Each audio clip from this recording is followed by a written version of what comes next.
Welcome, One Crack News. It's your boy Carcino here, and the reports are in.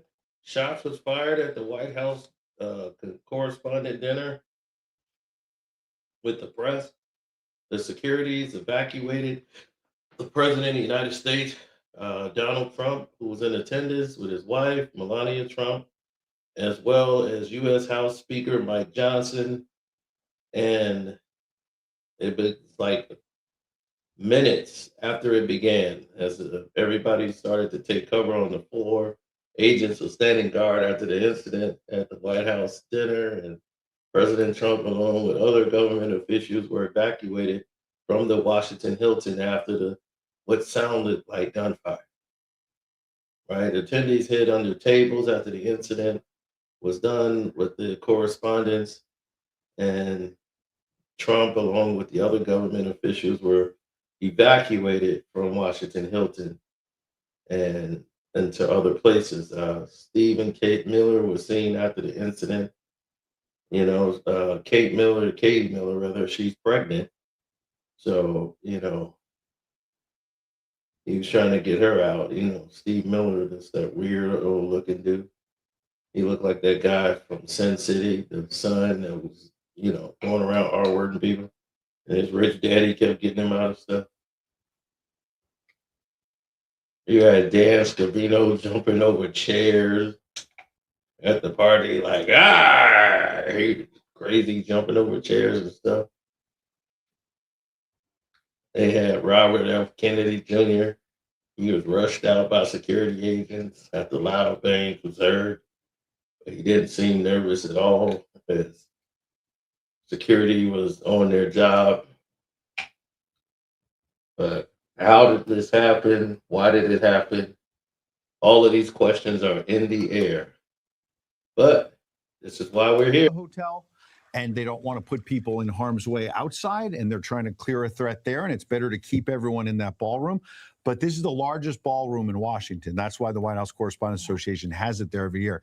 And obviously, this is remarkable. This storied history too, with Reagan also being shot. He was shot at this hotel, not for a dinner, but he was outside. We want to also set the scene here because there was a calmness. The program had started. We had heard the band playing. This seems like another Trump president had come out to say it was very meaningful. The President Trump and Melania were there. This was obviously highly anticipated. His first time as president. It's not going to work. To attend the correspondence dinner. As you mentioned, many of the cabinet members are there inside the ballroom as well.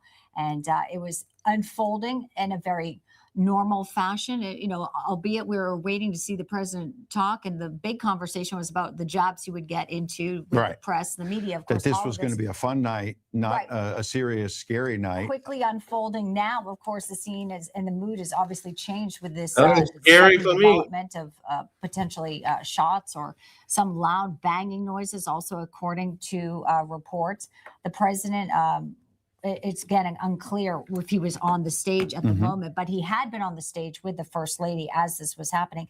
And we just also have to underscore in this climate, President Trump, with the attempted assassinations on him. Yes. That there has been an intense. We were actually at Mar-a-Lago earlier today where the president was before going to Washington, D.C. Yeah, good point. And it is fortified there. And we can only imagine the extra precautions that have been in place are in place, especially with a high visibility profile like this. We know that some of the people outside, there's been known to be protesters outside this event. This is not a place where the president, they didn't actually, I don't believe he even walked the red carpet.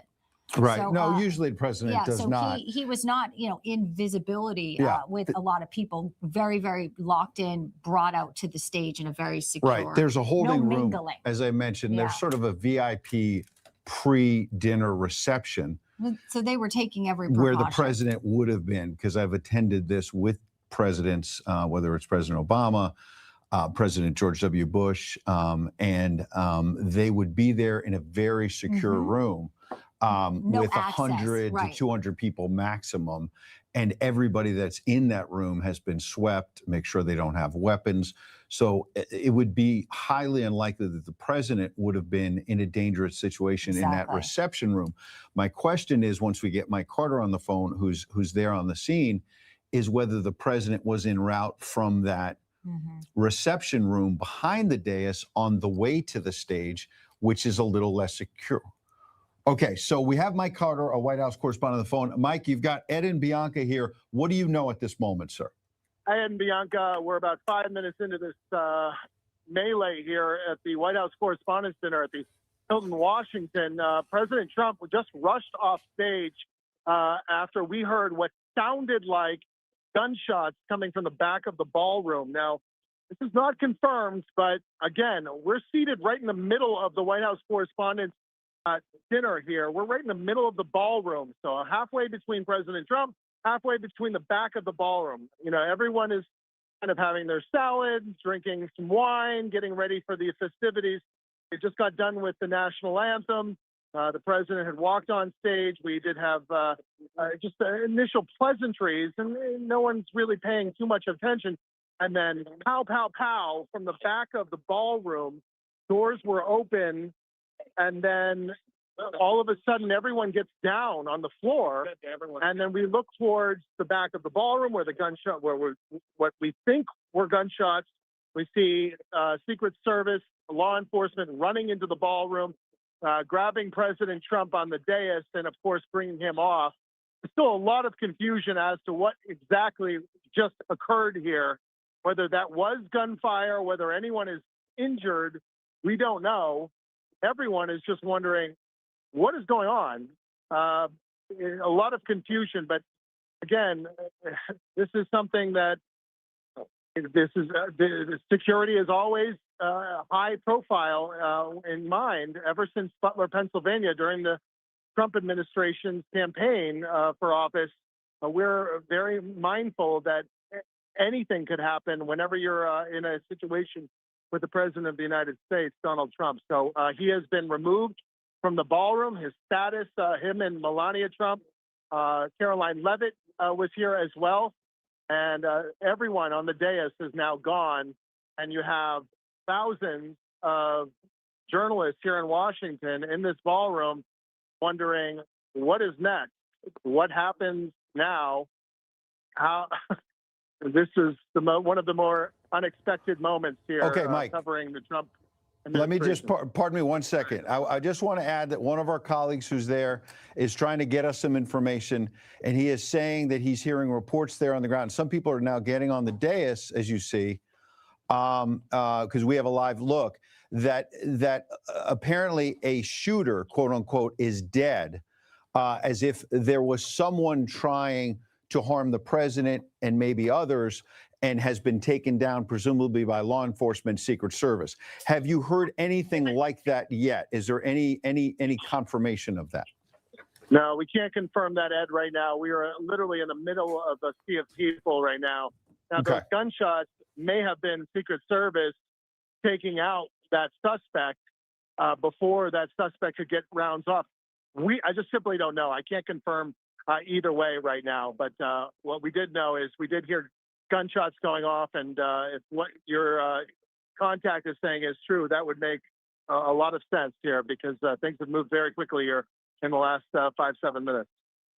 Can you describe the security going into the event? Because there's obviously, if there was a potential for the shooter to, the doors open, there's a shooter who might be down. Talk to us. You went through that security. What was it? There's obviously layers and layers, but clearly there's wasn't enough. Just walk us through the process here for someone to be able to access that room there that night. I will say this was a much lighter brand of security than we usually end up seeing at a typical Trump rally. Now, what do I mean by that? Essentially, you have a TSA set up whenever President Trump goes to speak, much like you did here at the Hilton tonight. But essentially, it was just walking through a magnetometer, and then you're in. There was not a heavy set of police law enforcement visible at the front entrance. I took an Uber here in Washington and walked from a few blocks away right into the hotel. I had to show my ticket, of course, to get past security. But the first line of actual physical security, where I was put into a magnetometer, wasn't until I was well inside the hotel. So do with that information what you will. But anyone, if they had a ticket to this event tonight, could have walked in off the street and got anything with them. So this is something that I'm sure Secret Service is going to go over. The administration is going to go over. I was surprised myself at how easy it was to walk off the street into this hotel tonight, well before being confronted with any kind of magnetometer. Let's jump in. There is some video now I'm seeing on X, and we're going to try to turn it ourselves, of the president safe. Now, I don't know where he is at this moment, but the video I'm seeing is basically suggesting the president was on the dais, up on the stage, when the apparent shots that you refer to rang out in the back of the ballroom. And the president is safe in this video and is shuffled out by the Secret Service. And then a lot of law enforcement with guns come on the stage to secure the scene. So initially, Mike, it appears that the president was not hit or harmed by any apparent shots that came. Again, we're being careful because as you're being careful, we don't know all the details. But the initial video we're seeing suggests that the president, at least at the beginning of this, was safe and then was brought off the stage, Mike. And Ed and Bianca, I'll give you some perspective from where President Trump was carried off the dais there. From President Trump's perspective, about, I want to say, 30 to 40 yards in front of him, directly in front of him, is where the back of the ballroom was. That's where those doors were open. They're all closed now, about 5 exit doors. They were wide open, and that's where we heard the direction of the gunshots coming from. So if that suspect had a line of fire, it would have been a direct line of fire at President Trump. Again, we don't know if the suspect got gunshots off. We don't know if they were taken out by law enforcement, but the gunshots seemed, from my perspective, again, we're right in the middle of the ballroom, about 20 yards in front of the president, 20 yards in front of the back of the ballroom, right in the middle. That person would have been lined up directly in front of President Trump, about 30, 40 yards away. About 30 or 40 yards away. That is chilling, because I am at a loss here, Bianca, to understand, as I'm sure our viewers are, after all of these threats, as Mike has outlined so well in his reporting, that this president has faced the assassination. How could a shooter get this close to the president? It is stunning to hear that. Again, if you're just joining us, President Trump rushed off the stage. Our Mike Carter giving us some inside color of what is happening right now as you're looking live here. Reports are that President Trump, there's video of him and he is okay. But how a shooter was able to get into such a sensitive area, absolutely, where the president, who has had 2 assassination attempts, we're at a war with Iran where there's a fatwa on his life. It's incredible. And yet here we are. I'm also trying to understand too, the ballroom's on lockdown, which does make sense if they've got a shooter. If they think they've contained the shooter. So Mike, can you, pardon me one second, Mike, what's happening around you? There's obviously a lot happening. What are you seeing? What are you hearing? Or is anyone in authority telling you what's next? No, we're stuck in the middle of the ballroom now. Ed and Bianca, everyone is standing up. We do still have some commotion now towards one end of the ballroom. Right. It looks like they're letting people out. Sitting on the to my left, anyways, looking at the stage. To my left, at the far left of the ballroom, does appear to be a kind of a rush towards the exit now. Okay, exactly. The reporters leaving. Right, Mike, you can't see that, but you can see it live, right? And on our screen right now, live, we are showing a lot of people streaming out. So is that what it appears? Yeah, we're seeing people leave. Again, and I'm right in the middle of the dais here, so I'm just observing it from about is 200 feet away, Ed and Bianca. But yeah, people are trying to get out of the ballroom. They did have us locked down for about a betterment of 10 minutes after this incident occurred. And now it appears anyone who wants to leave is trying to get the heck out of here. Obviously, this dinner has been yeah, it doesn't look like it's going forward. ended for the rest of the evening. Yeah, well, the most important thing is for everyone there, especially the President of the United States and the First Lady, to be safe, including you. It's remarkable. I was at dinner at Mar-a-Lago last night. I saw the president, spoke to him just for a brief second, not a real and he waved and he talked to some people and he looked like he's in great spirits. He's in the middle of this war, as Mike has been reporting. Bianca, here's the video. Let's watch. Mike, stand by. This is the president, 10, 15 minutes ago as this played out. Let's roll the video if we have it.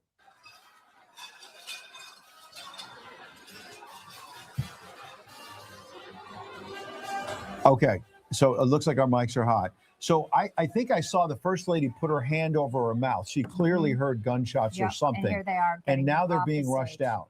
This is the video I was referring to a moment ago that certainly appears the President and First Lady are safe. Now, unfortunately, we don't know what happened when they were whisked away. But one would expect that the Secret Service put a phalanx around them and that they're heading back to the White House, which is just a couple of minutes from there. You see the president looking up in this video, Mike, and he looks alarmed, like what's going on. And then all of a sudden the Secret Service. I do want to share here, TMZ, and we will source them, are saying that the shooter has been killed outside the correspondence. Yes, those have been reports. So and those are reports that I'm seeing the Citizens app, which covers law enforcement, saying that there were some protesters as well, guys, that breached some of the areas. I'm not sure if the protesters were, included the shooter or whether there were shooters. These initial reports from TMZ and others suggest a shooter, as I mentioned a moment ago.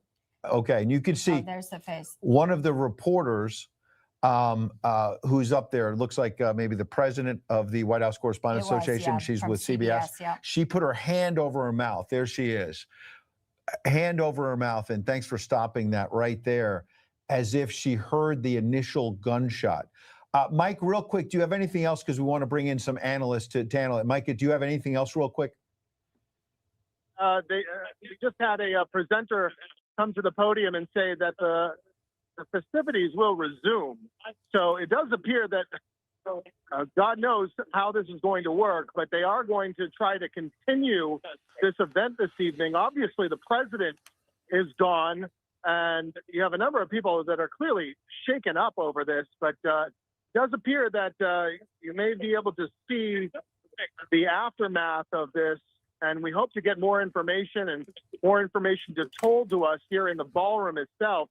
But stay tuned, because it does appear that this program is going to still commence, at least in some form, momentarily. All right, Mike, you stand by, stay safe. Let our producers know when you have more. Yep. Thanks, Mike. That was just moments ago. The video there, it is hard to watch again. President Trump at his very first White House Correspondents' Dinner had been there for less than 30 minutes here inside Washington, Hilton. He's heard this too many times before with these threats, these assassination attempts. This is a live look now. Let's bring in Charles Marino. I think we have him. He's our Homeland Security analyst, former top DHS official. And you can see various reporters. I think that's a C-SPAN anchor. There's Frank Luntz, the pollster behind him. People are trying to make sense looking at their phones at what's going on. The good news is it appears that people are safe, Bianca. But let's bring in Charles. Charles, you're seeing this as we. Oh, hang on one second. Here's the president of the association. Let's listen in. Yeah. Okay. Can we get? Where's the audio? I know everyone's going to want as many details as possible, and right now we don't have that, but I can tell you that our program is going to resume momentarily.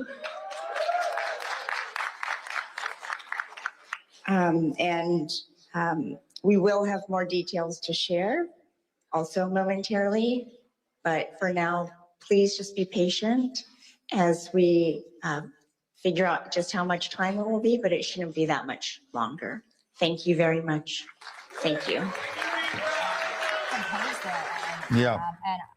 I'm kind of surprised they're going to go forward. I am too, and the clapping for it. I mean, this should be I think a sobering reminder of the threats against our president's life. Yeah. I know that they say the show must go on, but we really have to pause here. The gravity of this, the fact that someone was able to enter, it looks like they may have been, taken down.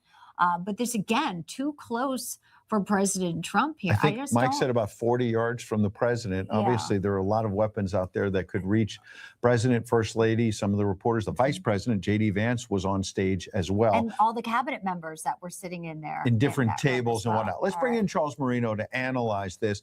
Charles, first of all, from a law enforcement standpoint, then we'll get to the event and all the rest of it. I still haven't heard a direct word from the White House about the president's safety, though the initial video we have suggests he was safe. What do you read and what should we be looking at? What's going through your mind? Well, there's a lot of things for the Secret Service to consider here. Is this just one of one or one of many? So they want to get the president out of there as quickly and as safely as possible. We saw a reaction both from the president and the first lady. So either they heard the shots or they saw the reactions of others that caused them concern.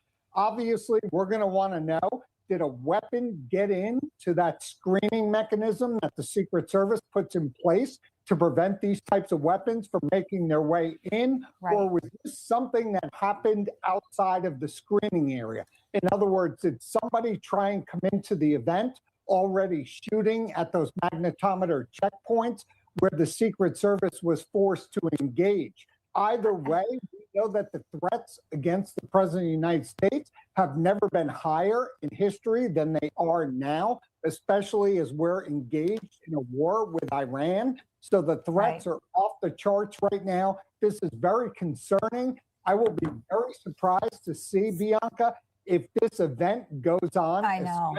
I see no reason for it to go on. Yeah, why scheduled. would they? Right. It's a grave concern. The clapping was just so off tone. Awkward, awkward, Charles, let me unbelievable. ask you something, because we could focus on the perimeter of the security. There's protesters outside. Ed and I, when we were there a few years ago, 2 years ago, yeah. wild people. They were coming up after you. So we know there's a perimeter. We know there's magnetometers. So, but what about the possibility that whomever this was, and we're assuming now it's one person, as you said, they still have not come out to say maybe there were others.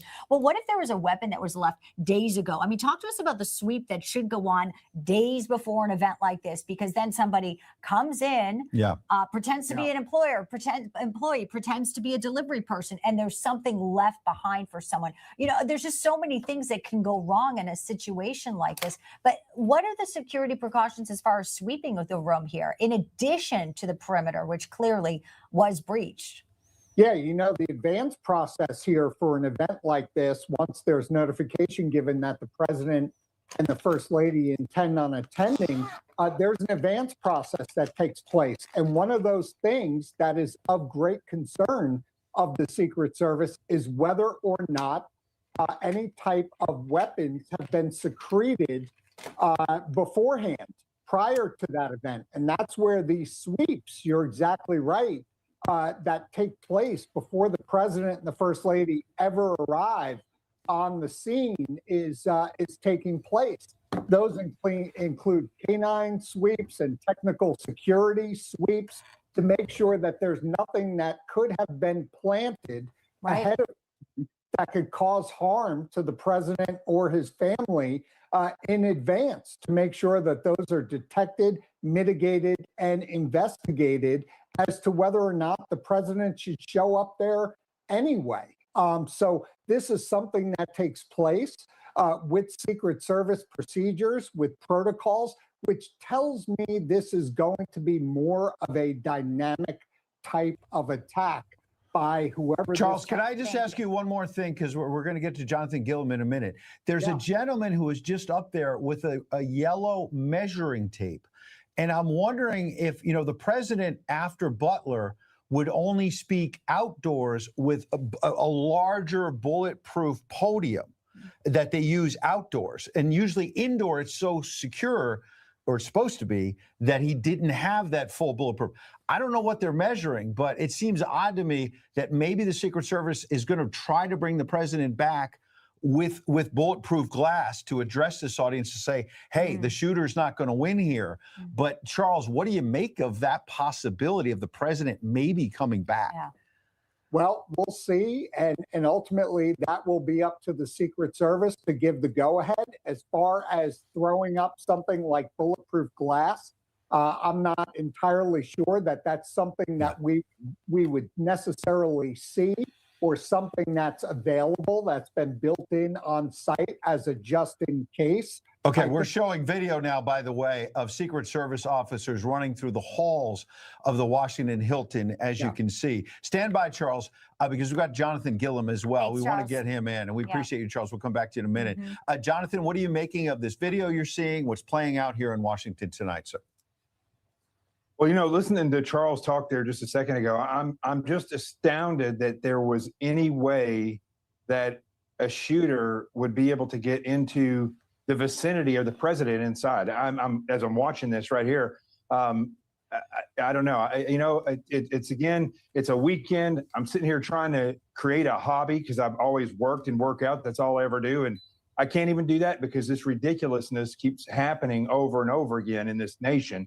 And to see this response by the Secret Service of them moving towards something that's inside that, I'm astounded by it. I have been around the Secret Service for many, many years, starting when I was in college. Ronald Reagan, actually, even before that, when I was elementary or junior high, when Ronald Reagan visited Little Rock, Arkansas. And then again, when Bill Clinton was elected president, and I was working at a hotel and all the Secret Service were staying there. So I was the van driver taking them everywhere. And they were fit, they were astute, and no one got close. When Ronald Reagan came into town, they shut the whole city down. And yet somehow somebody gets a weapon inside of this event. I'm shocked by it, to be honest with you. You can tell I'm very frustrated. Yeah, as are we. And then they said the program might continue. And Ed was just saying maybe perhaps if there was some type of bulletproof casing, which President Trump has been behind at public events, and also maybe there was, because this, I don't know why this else was they'd have a supposed to be- measuring tape. I don't know either. But the point here is obviously this was high profile. President Trump, the perimeters, there's protesters there, Jonathan. We know that there were people saying that they should be shouting at the president. Some of the journalists wrote a letter. So heightened tensions, and the war in Iran with a fatwa out on President Trump. I mean, they've already put out those videos. Remember of him, the video put out by Iran where they said he would be assassinated at his golf course. I mean, this is a point now where what does it take to secure this president when he's going to an event like this? At the end of the day, you have to wonder, if there is a sense now where there can't be any other members of the public. I mean, it has to be something that's pre-taped, or he can't be moving in places like this where there are people out there with these, the protesters and the possibility of them breaking into a barricade here. So I'll tell you, first of all, what I think that measuring tape was them setting up mics, or the things that he reads off of right there. That very well could be them resetting things up if things got hit or moved around. I don't think that measuring tape was for a bulletproof, anything I do with bulletproof. I think that was microphone related. Okay. Now, We'll see. Beyond what you were saying, again, the Secret Service, I've been to many of these events. I worked at United Nations General Assembly every year for 3 years as the FBI's representative in New York. And you just don't have people walking in that are not fully screened. You just don't have it. And I don't know if this individual was just outside the door, but even then, there should be a perimeter set up where people are just not allowed to get in anywhere if they're in that room. I'm looking at video here. Protesters crashing the Correspondents' Dinner, crashing, according to this video, calling out Hegseth, saying he should be arrested for war crimes. They're inside the building here. So you have the president, you have the vice president, you have members of the cabinet sitting in this room. Very high profile. Well, that's part of the conversation too, obviously, right? We have a First Amendment, but the level of vitriol from the left. Right. Let's not forget also Charlie Kirk's assassination. Let's just put that on the table. Quick thought from you, Jonathan. I want to get to one of our colleagues who's live there. Quick last thought for now. First Amendment be damned if our president gets killed, and we right now at this point we're at a war with a nation that is basically a giant terrorist unit. I think right now the Secret Service needs to stop being political And if people want to have the president at an event, they need to be prepared not to bring anything into that event except the clothes on their back. Yeah. All right, And Jonathan these people Gillen, have appreciate it. breached, these people had breached a secure area. Right, Yeah. right. All right, Jonathan, Yeah. we'll get back Thanks, to you in a moment. Jonathan. Let's go to our colleague, Rob Schmidt. I believe he's there live joining us by phone. Okay, we're trying to get Rob by phone. Yeah. They told us that he was there. Okay, So- go ahead. As you can imagine, the president of the White House Correspondents' Center, who was also sitting to the side of the president, who had said it was meaningful for them to be here, had come out just minutes ago, Ed, saying the program would resume.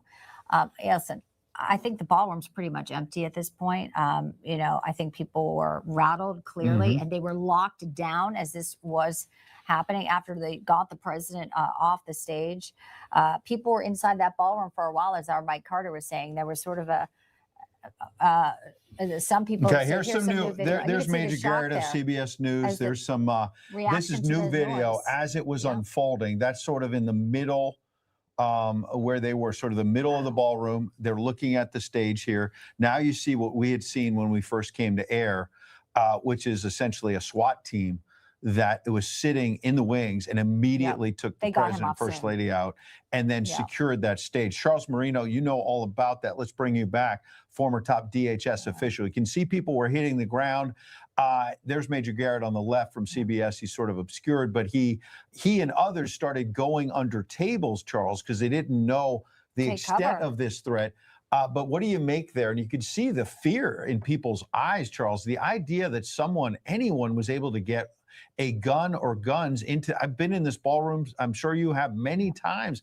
There are metal detectors everywhere. And the idea that someone slipped through or more people slipped through, Charles, is just beyond, I can't believe it. No, Ed, you and I mean, we've known each other forever, right? As you part of the White House press pool and me as part of the president's detail and the Secret Service. We know what goes on here prior to these events. And I got to tell you, if there's a weapon that made itself inside that event, then there was a systemic failure on the part of the Secret Service to keep weapons out of this event. If this is something where somebody from the outside of that outer perimeter while shooting was attempting to breach that security, then the Secret Service did its job, whether it was within earshot or not. As long as it did not get through that outer perimeter, then the system that was set in place worked. But if that weapon got inside, outside that outer perimeter, then we've got a big problem here. And based on the reactions that we're seeing from people here, they either heard it or there was a systemic reaction that was going on based on somebody that heard it and others were reacting to that. So we don't just quite know whether or not there was a breach of security. Right. That threat was stopped where it needed to be stopped. There's U.S. Attorney Jeanine Pirro giving updates as well on X there. I mean, trying to get information out because we are trying to get the latest information out. Reports are the shooter might be down. Reports are the shooter might be in custody. Yeah. So a lot of information coming out All early right, on. let's bring in right Rob now. Schmidt. I think, Charles, give us 1 minute here. Yeah. Thanks, Rob, Charles. can you hear us now? He's joining us by phone from I the can hear you. Washington Hilton. Go ahead, All right. Rob. What do you Hey, know? Rob. Hey guys, yeah. So I probably know a little less than most people at this point, but I saw a lot more. I just haven't had access to a lot of the information that's come out in probably the last 15 minutes. We're sitting here. Trump. Okay. All right. It's very hard in So that much ballroom cell because there's so phones. much. Yeah. It's in the basement, Yeah. essentially, of the Hilton. If we get Rob back, and if Rob, you hear us and you want to jump back in, we'll try to leave the line open. Go ahead. Yeah, Is I that got Rob? bad service. Yeah. We can hear you now, though, Rob. Go ahead, Rob. Okay, it's bad service on a good night because we were there together 2 years ago, and it's in the basement, like I said.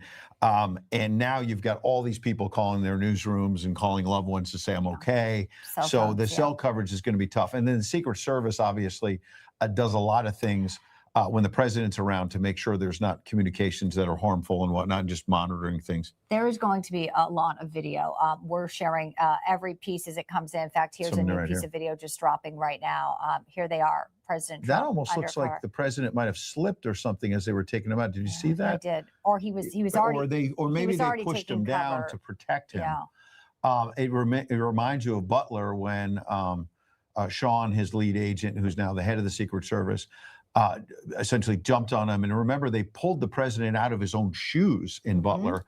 And before they pulled him off stage, he said, "Get my shoe." Yeah. Because And then- he was pulled out of his But shoes. you know what? And then the iconic fist up, fight, fight, fight. You know, there are reports that Trump may be coming back to deliver the speech. Yeah, I was checking is Caroline Levitt's feed a moment ago, and she had not made an official comment just yet. You saw the White House Correspondents Association president from CBS put her hand over her mouth, and we've shown that. So- And the First Lady looked like she was deeply concerned. I think she put her hand on her mouth. Right. Like, this is happening again. You're going to see it Right, here we go. right about here.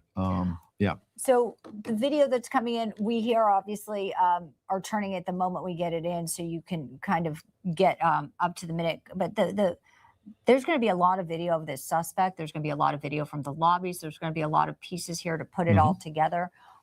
So the person obviously knew that they would be on camera, knew they would be on tape everywhere, walking into such a high-profile event. This is something that, as we mentioned, the program had begun. It was about 30 minutes in.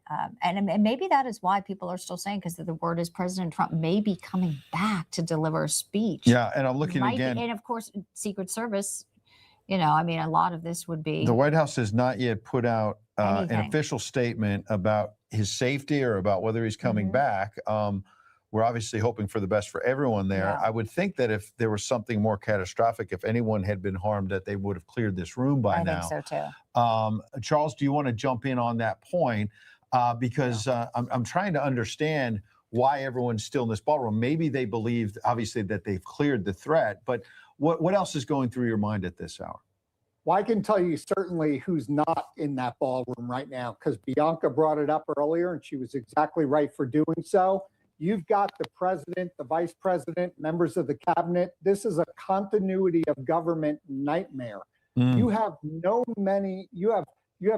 fewer attendees here than you do at a State of the Union, for example. Yeah. So with respect to the continuity of government, it's very important here that the people you had in that room ensure that the government goes on uninterrupted. So they've all been removed here. They are not coming back. I certainly would not be recommending, having been in these positions before, that either the president, the vice president, or these cabinet members come back. The reason why, you don't know if this is just one of one or one of many. So you cannot allow the president or vice president and others back into this room until you've got a firm grasp of what's going on here. Yeah, and the so fact that this event was allowed to take place and that you had shots fired means that the Secret Service and other law enforcement officials are not going to have the answers as to whether or not there's more to come. Yeah, by the way, Bloomberg is reporting that both the president and vice president have been, quote, evacuated from this event, which I think hits Charles' point directly, which is a really important point he just made, that it's not just the president. We obviously think about his safety first and the first lady, but continuity of government when you have the vice president in the room, presumably Secretary of War, other cabinet members, Treasury Secretary. Our own CEO, Chris Ruddy, is there with Rob Schmidt, who we mentioned. We're going to try to get him back on the phone. The Reverend Franklin Graham was at our table along with the British ambassador. Each media organization gets a table or tables. And they heard shots early on. Yeah, they heard shots early on and a commotion in the back of the room. And there was all kinds of security, obviously, as we've seen. Automatic rifles came into the room. This is from Chris Ruddy, our CEO, emailing in. Everybody was not clear what happened initially, but they did see from where they were sitting, as we've now seen from the video, the president was rushed off the podium. And they are still waiting at this moment, direction from the Secret Service about exactly what's going to happen. So you see the video on the left. It's still an empty podium up there and an empty stage, and one would presume they're trying to figure out what happens next. Let's bring in John Schell. He is the former NYPD chief of department. John, it's always good to get your insight Hey, on a John. night when we're trying to sort out a major law enforcement security matter. John, what's your initial reaction to the video we're seeing and how this is playing out? Yeah, this is really scary. This should be the safest room in the world right now. And the reports coming in that the shooter got to the magnetometer, and you heard the gunshots. You never want that in your perimeter. How does this happen? This cannot happen. So this is shocking. This is going to have to be a large review of what happened here.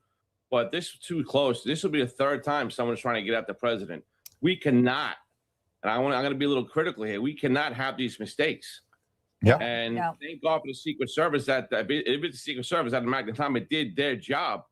But how does this person get that close? Yeah, and with the number of people in the room, as Charles Marino was just putting, it's almost like a designated survivor you need for the Yeah. people who are in this room. It was Vice President J.D. Vance was there, members of the cabinet. John, being someone who is New York PD Chief Department, I mean, high profile events. The city obviously has after 9/11 had to fortify events. That there is a sense of target as well. Okay, hang on one President second. Trump has Yeah, just go ahead. put You out got a it? Truth Social. President that- says, quite an evening in Washington. Secret Service and law enforcement did a great job, fantastic job. He says they acted quickly and bravely. The shooter has been apprehended, the president says, suggesting he's alive. And I've recommended we, quote, let the show go on. Will be entirely guided, though, by law enforcement. This from the president. They will make a decision shortly. Regardless of that decision, the evening will be much different than planned, and we'll just plain have to do it again. Wow. The president says, signs it. Right. John, your reaction So to he's that? a fantastic job. He's waiting for the law enforcement, and he's saying that if he comes back to the stage, maybe he's not going to be attacking the media as planned, that maybe this is going to have a different tone. But what would be your recommendation from a law enforcement standpoint? Should they even be thinking about bringing the president back? I don't think so. There has to be a secondary search right now. You have to go beyond that perimeter, that building block. You got to layer this now. And conversely, with the event, you have to have what's called like a layer redundancy to security, many levels before you get to that door. And the Secret Service does a great job, and they did their job tonight. The criticism and what's scary about this, like I said, he got into the perimeter. You hearing gunshots while the president's on the stage. Looks like he was placing his order. Yeah. And John, this is not where we John, should be. But and to your Yeah. point, President Trump did say law enforcement, they did a fantastic job, acted quickly and bravely. That's the president 2 minutes ago. We're watching yeah, them no right doubt there on about the it. scene. And But what about possibly leaving something there? The sweeps that need to be done, the advance team, maybe it wasn't somebody infiltrating tonight with a gun. Maybe it was left days before and picked up. I mean, there's so many things we don't know at this moment. there's so many variables to this as to what was done a couple of days prior, a week before, the night before, 2 hours for the event. Right. And you're going to have to do this a second time now because you just can't take that chance. The president is tough as nails. Fight, fight, fight. We know it.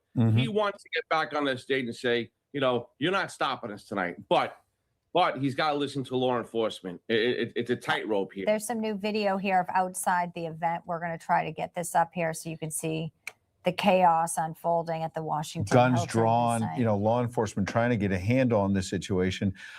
John, we don't have the background you have. When the initial reports from our own CEO, Chris Ruddy, who's in the ballroom, was that he and others heard gunshots.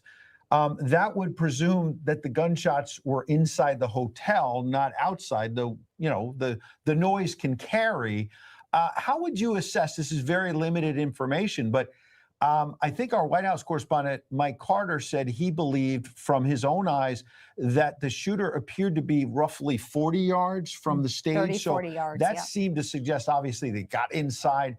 How close, with these kinds of weapons that are on the streets now, 30, 40 yards from the president of the United States, this is obviously unacceptable. Right. And God forbid this shooter had not been stopped, John.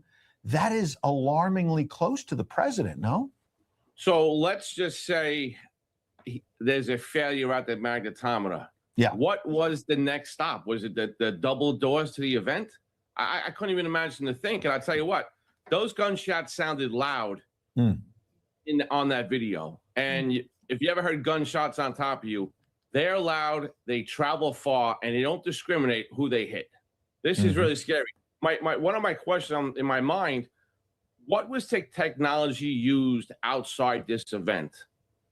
Did they have technology? If you had a long gun, I'm just speculating here. What technology did they have out there? How is this layered?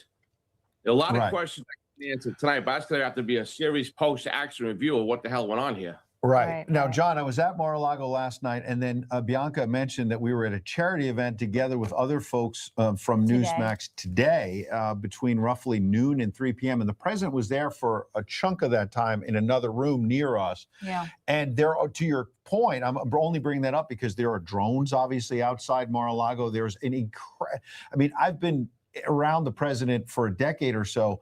Every year, but particularly since Butler, obviously, you've been there, it's gotten heavier and heavier around him. So around that hotel, they had to have at least, one would presume, the same level of security to let him go into this ballroom.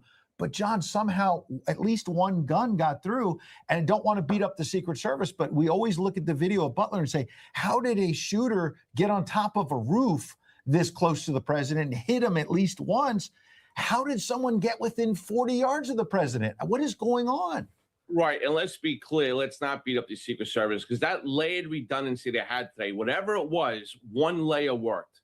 And fortunately, it appears probably the last layer or close to it. But to your point, right, what was outside? Drones, AI cameras, license plate readers. We can go on, gun detection. Magnetometers, how were they used? Were they used, they should never get to they should never get inside your perimeter. And this man always made it in. Yeah. And John, I mean, now, again, President Trump putting out a truth post just minutes ago saying quite an evening. He does give credit to Secret Service and law enforcement. He said they acted quickly and bravely. Only this president would say, I want the show to go on. I mean, this was supposed to be, this was the first White House Correspondents' Dinner as president that he was attending to. He was going to obviously be there, get some jabs and the rest. This was supposed to be something that was historic in America. He said 250th. So here we have the president. We're putting it up on the screen so you can read it yourself. He has recommended that we let the show go on. Of course, he's the president who was pulled out off the stage of Butler saying fight, fight, fight. That is who he is, to his core. He is going to let them decide. Well, can I add one other thing? Which is the most important thing that I missed when I started reading that. The president's okay. He's truthing right now. Which, by the way, I didn't hear the CBS correspondent before say the president's safe, the vice president, the first lady. I get it. I'm not blaming her. I'm not sure. And she had guardrails Caroline Levitt hadn't told us anything. And maybe the Secret Service said, do not say where the president is right now, John. But I mean, look, first of all, the president of the United States is alive and well, John. And that is the most important thing we're learning right now, correct? Obviously he's alive and well. It doesn't appear that the people in the room, you can see it right now, looks like there's really no sense of urgency. Obviously, they're talking about weapons, so it looks like the situation has been mitigated. But again, thank goodness for that Secret Service at that magnetometer. Thank God he didn't get in his room, because that would be a mass casualty situation, no doubt about it. And our president, our leader, is safe. I'm just wondering, at what point is this is becoming too normal in our country? Erica Kirk was also in the room there tonight. At what point you have journalists now ducking under because they're hearing shots? This was the very. This is a floor above the room where the shots were. The ballroom. It's one floor higher. This is kind of where the red carpet is, and now this could possibly be the White House pool, some of their video coming out, because it looked like there were reporters going out with cameras and stuff, trying to get a handle. Get back to the motorcade, because presumably the president don't know this for sure, but presumably they'd want to get him out and bring him back to the White House, which is within a mile. John, what about a little bit of history, which is that President Reagan Bianca mentioned earlier, was shot at this hotel, not at a correspondence center, but he had delivered a speech, I think, to a union early in his presidency, obviously survived it. Yeah, and the story goes, John, that he was pushed into the presidential limo and they started heading to the White House, because again, it's only a mile or so away. And one of the Secret Service agents noticed, he kept asking the president, are you okay? And I believe he saw blood coming out of his mouth, I think. or saw blood on his shirt and said, do not go to the White House, go to George Washington University Hospital, and rerouted that motorcade. And they later said, the doctors, that if he had not gone to the hospital right away, John, Ronald Reagan would have been dead. He would not have made it because they didn't know that he had been hit initially. But this agent figured that out, John. It shows the kind of work that law enforcement like you do to mitigate a situation and deal with it. Remember that day like it was yesterday? I'm playing the video in my head as you were just talking about it. And the Secret Service and law enforcement, we're built from the same DNA. We protect and serve. We can't be wrong. We always have to be right. And sometimes that's not the case, but not by lack of effort. But we're the last line of defense between good and evil, and we always have to stand tall. And tonight they did that. And there is a lot of evil. But I just wanted to finish my point is that, people are, obviously there's reporters there. So they're getting information. They're doing live shots. You can see, the phone is now, going Zoom, going live from there. But it just seems like, at what point are we in the nation where there's a gun 40 feet from the president, 40 yards, they're under the table, John. And now all of a sudden it's like, okay, well, we're going to go back. We're going to have a meal. I mean, I think we need to make a bigger, discussion point of this is not normal. We cannot accept this type of violence. There, you see Pete Hegseth, one of the cabinet members, some new video here walking out after the incident. But John, I mean, it just underscores that we're dealing with another assassination attempt against President Trump. And I'm looking at the crowd here tonight. This is not business as usual. No, and you got to watch the rhetoric is horrible. You see it every day. We got to call a timeout here. The media's got to call a timeout here. And you want to discuss issues and critique issues by all means. But when you start talking about violent Dr. rhetoric, Oz there. Yeah. Pardon me, there's Dr. Oz being taken out. It looked like Scott Bessent right there. And so while there are journalists and others, guests, presumably still in the ballroom, moments ago, you can see some of the video, the cabinet and other officials like Dr. Oz were being told to go home. This is a live shot outside, and it doesn't look like those metal barricades are up where a few years ago they were. I don't know if they've been taken down, but that street kind of looks. Remember last? Yeah. So there's the Hilton in the center of the screen. This is right Connecticut Avenue in Washington. It runs right basically to the White House.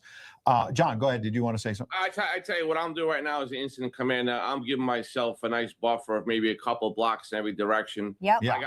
I got my dogs out there sniffing every car. I'm checking 911 calls. I got my drones up.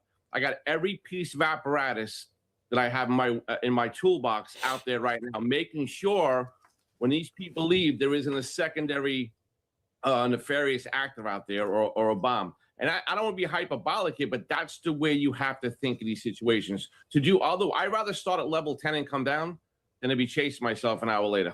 Yeah, that's why I'm still wondering why there's this conversation about bringing the president back. I get the idea of, not letting protesters or shooters or attempted assassins win, quote unquote. But when you're saying it's a 10 and you want to make sure you're checking 911 calls, you've got drones. Why in the world, John, would they even consider bringing the commander in chief back other than optics? I mean, you want this president to be safe, right? Absolutely. At this point, again, as you're talking, I'm thinking this can't go on. I know they want to stand tall, and I get it, and I respect that. But let's shut this down tonight. Let's do it another night, and let's make sure everyone's safe and get them home. And that's what I would do. John, John Shell, we appreciate your insight. If you can stand by, we know it's a Saturday night. You may have other things on the calendar. Charles Marino's still here, the former top DHS official. When you hear John talking, you both speak the same language, Charles, of presidential succession and making sure you're getting cabinet secretaries out of there. We just saw the Treasury Secretary. We saw the Secretary of War leaving this ballroom, presumably leaving the hotel altogether. And then John's point about a perimeter around the hotel. You have to make sure, Charles, obviously, and there's okay, it's not a full motorcade, it's just one vehicle leaving. I don't want to exaggerate it. But Charles, you got to make sure that there's not other stuff going on outside, correct? No, that's right. That's back to my previous point. You don't know that this is the one lone attack or if there's more to come here. So John hits it exactly right. It's more of a succession of attacks. Sometimes you anticipate as an adversary getting people to move to then hit them again and again and again. And so that's something that needs to come into the equation here for law enforcement officials. What I can tell you is we're seeing a lot of motorcades speed away. You won't see any of them come back. There may be a conversation going on right now between the president and the Secret Service. Okay. I anticipate that that conversation is going to be short-lived because the office of the presidency is much more than the person that's occupying the position right now. And the president is very likely being advised of that right now by the director of the Secret Service. I don't expect that he or the vice president or any of these cabinet secretaries are going to be allowed to come back based on the events of the continuity of government that we previously spoke about. It cannot happen. We're also hearing, we're awaiting some video potentially of the shooter. The shooter. So we may I be also getting want to some mention, video in. That we've would be, called out dangerous rhetoric on the left, yeah. and rightly so. A few moments ago, Chuck Schumer, the Senate Democrat leader, did post this. I am closely monitoring the unfolding situation at the White House Correspondents' Dinner. I'm grateful for the quick response of law enforcement and am praying everyone remains safe. He doesn't suggest he was there, but is obviously speaking well of everyone there. So we just add that from Chuck Schumer. That's good. Charles, can you answer the question as well as someone, DHS is the department, obviously, that has the Secret Service as one of the agencies under it, just like ICE and Customs and Border Patrol is restructured. Obviously, after 9/11 and other events, it used to be underneath the Treasury Department, as I recall. The Department of Homeland Security created after 9/11. Charles, I know Sean Curran. He was the lead agent there in Butler, Pennsylvania, a trained professional. There's a motorcade on the left side there, by the way, that's larger than the one we saw before. Doesn't look like the presidential one, but you can see all kinds of vehicles leaving. Charles, Sean Curran was put in charge of the Secret Service by this president because he trusts him, longtime Secret Service veteran, to kind of fix what was broken within this agency. I'm not saying one incident proves it's still broken, but Charles, if I'm the commander-in-chief, I'm saying, what's going on? Yeah, I'm telling you, Secretary Mullen is fully engaged right now based on this incident, the Secret Service being one of the essential components under the Department of Homeland Security. So the Secretary is going to be looking for answers, for information about exactly how this unfolded and was allowed to take place here, given the vast amount of resources that are dedicated to the White House Correspondents'. Okay, good point. Now, the White House Correspondents' Dinner, as we know, is not designated as a national special security event, as we see the designation being given to the inauguration or the State of or the Super Union. Bowl or something. Right, Charles, or let me even interrupt. now the certification of the elections. So Charles. Going forward, this is something that Secretary Mullen is going to have to explore and talk to the Yes. Secret Service about. And as Raise we the know, level. as we know, Ed and Bianca, after Butler, Pennsylvania, a lot of focus has been given to the Secret Service by both Secretary Yeah. Nolan and Secretary Charles, Mullen. about pardon me, do but that they have picture, the Charles, resources to accomplish that these picture that we're goals. seeing live, the podium, our staff did a great job here. Chris noticed that the presidential seal has been taken off what they call the goose. It's the large blue podium. That seal is only on the podium when the president is going to speak, Charles. You know that from doing events like this. That tells us they're not He's not coming anticipating the president coming And maybe back. he does a phone call. We also want to update you. The FBI Washington field office has posted their National Capital Response Squad has responded. So you've got the FBI there as well, investigating all this. There's also a report that President Trump was pulled off the stage, and we saw that, but he was also put in a hall down the room as a hold as they were making as they sure were trying to, you don't that want there to were rush no him other out threats. into another And situation. while he was there, he was saying, I would like to be able to continue on, but evacuate. Okay, we'll get to Mike Carter in a second, Yeah, but right. hold on. We have a statement now Yep. from the Secret Service for the first time. Quote, the U.S. Secret Service, in coordination with the Metropolitan Police Department in Washington, is investigating a shooting incident. So they're confirming what we suspected. It was a shooting near the main magnetometer screening area at the White House Correspondents' Dinner. The president and the first lady are safe among all protectees. One individual is in custody, and there's the image that you There it mentioned, is. Bianca. Yep. It looks like our first glimpse of the suspect Initial reports said he may have been taken down and killed. Now the Secret Service is saying he or she is in custody. It says an individual. The condition of those involved is not yet known, and law enforcement is actively assessing the situation. So, Charles, before we get to Mike Carter, what do you read from that? So the president and first lady are safe, one individual in custody. The condition of those involved is not yet known. Hang on, we have an update here from the White House Correspondence President again, CBS. Let's pipe in her audio. Weijia Jiang. And law enforcement has requested that we leave the premises consistent with protocol. And he wanted to emphasize that nobody was hurt. He and the First Lady, the cabinet, everybody's safe. The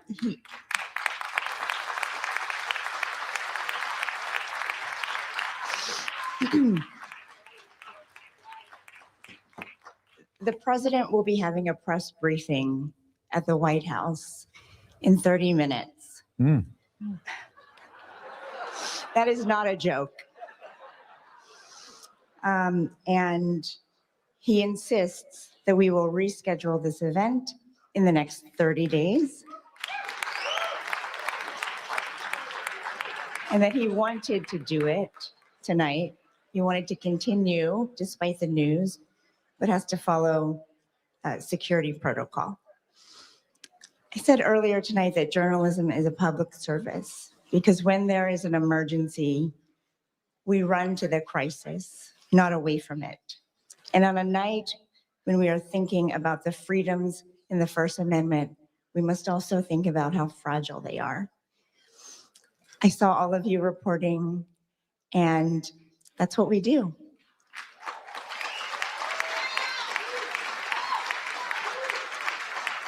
So, thank God everybody is safe. And thank you for coming together tonight. We will do this again. Thank you. Taking the stage. Yeah. Thank God the president is safe. I mean, let's just underscore that. Yeah. So that's the White House Correspondence President there, Weijia Jiang. So the president's going to have a news conference in 30 minutes. It is 9:41 here on the East Coast, Ed. We would have been about 10 minutes into his comments. Yeah. Instead, this is unfolded in a manner that obviously has been disturbing. The president is safe. He wanted everyone to know that he will have a news conference. They're going to reschedule this. But a night that was supposed to be full of revelry, maybe not so much for the press, but really kind of the last laugh for the president, has taken a very serious change of tone here as we wonder what went wrong. Why was a shooter able to access the Hilton Ballroom this evening? And there are images of that shooter in custody. Yeah. He is not dead. The Secret Service, of course, putting out a statement saying just moments ago the individual in custody and the condition is not yet known. Okay, let's get back to the ballroom or the area around there. I think our White House correspondent, Mike Carter, is back on the phone. Mike, what else do you know? Are you and others heading to the White House for this briefing with the president? Mike? Okay, it just dropped, but we have Bo Dietl. He's a member of the President's Homeland Security Advisory Council, NYPD veteran, of course. Bo, always good to talk to you. Difficult night, obviously, but we appreciate your insight. Welcome, Ed and Bianca here. Your reaction to what we're seeing unfolding was pretty shocking. I was shocking. Shocking is not the word. I just watched it all in action. I've been around a lot of presidential. I did some presidential security for some of the conventions and all that. And this is one of the most secure locations with all the cabinet members there. I don't know how in the hell somebody could get into that perimeter. You should have gone through about 3 or 4 perimeters before they could get to that escalator thing. How that person was able to get up there with a gun, that is going to be a big question, unless something was hidden somewhere and no one discovered it, and that's what happened. Yeah, the sweep, the advance team, right? If it was left a few days before. Yeah, and also, me as a retired detective, I'm also on the Homeland Security Advisory Council with the president. I can't get around there with a gun. I mean, they won't allow me to come near there where the president is, even when I'm retired law enforcement and I'm currently on the Homeland Security Advisory Council. Yeah. So what I'm saying is the security side, what I did see was there was a lot of square badge security guards there. I don't understand why they would have them in an area where there was so many important people like that. That should have been a lot more security, Secret Service, Homeland Security. But I saw security guards there, which are not even armed. And I don't understand who did the security on this. If we have the picture outside too of the exterior of the Hilton too, there's been some question about maybe even just not having anything within blocks of this, and really having a wider perimeter to make it even harder and more difficult to be accessed from the street, from the onset here, Bo. Yeah, but we all remember the inauguration. Yeah. I mean, we were a lot of I was miles. there. You had to walk miles to get to the damn place. And I mean, this to me was one of the most important. This would have been sent to target. This thing should have been more secure. I'm very surprised. And the Secret Service is the ones that have to handle that. And they got to get, when they do things like this, they got to realize in this time and age, you know, this is something what people look at, and that has to be secure. We must secure our president and our cabinet officials. I didn't like what I saw with all these. I call them. I have a security guard company, but I wouldn't think of putting my security guards guarding where the president is there. I would only have law enforcement people there. It looked very lax when I was looking on the TV as far as where the escalator was, and they had unarmed security guards there, which to me is ridiculous. Well, President Trump has been truthing, and there is an update now. We want to share it with you right here live.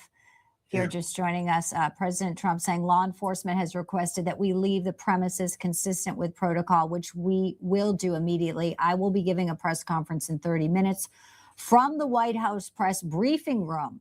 The First Lady plus the Vice President and all cabinet members are in perfect condition.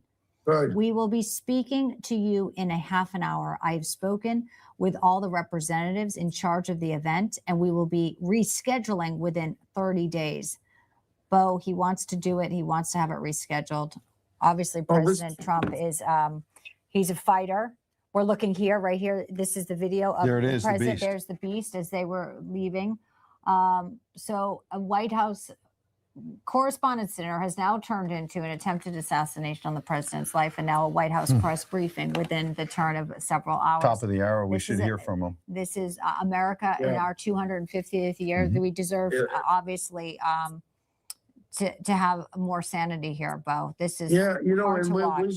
And we have a lot more things happening for the 250th anniversary. Yep. And we have the FIFA Cup. We have a lot of things going on. And instead of this country pulling together and stop with this freeze of Homeland Security, there's a lot of security people that are now not being paid.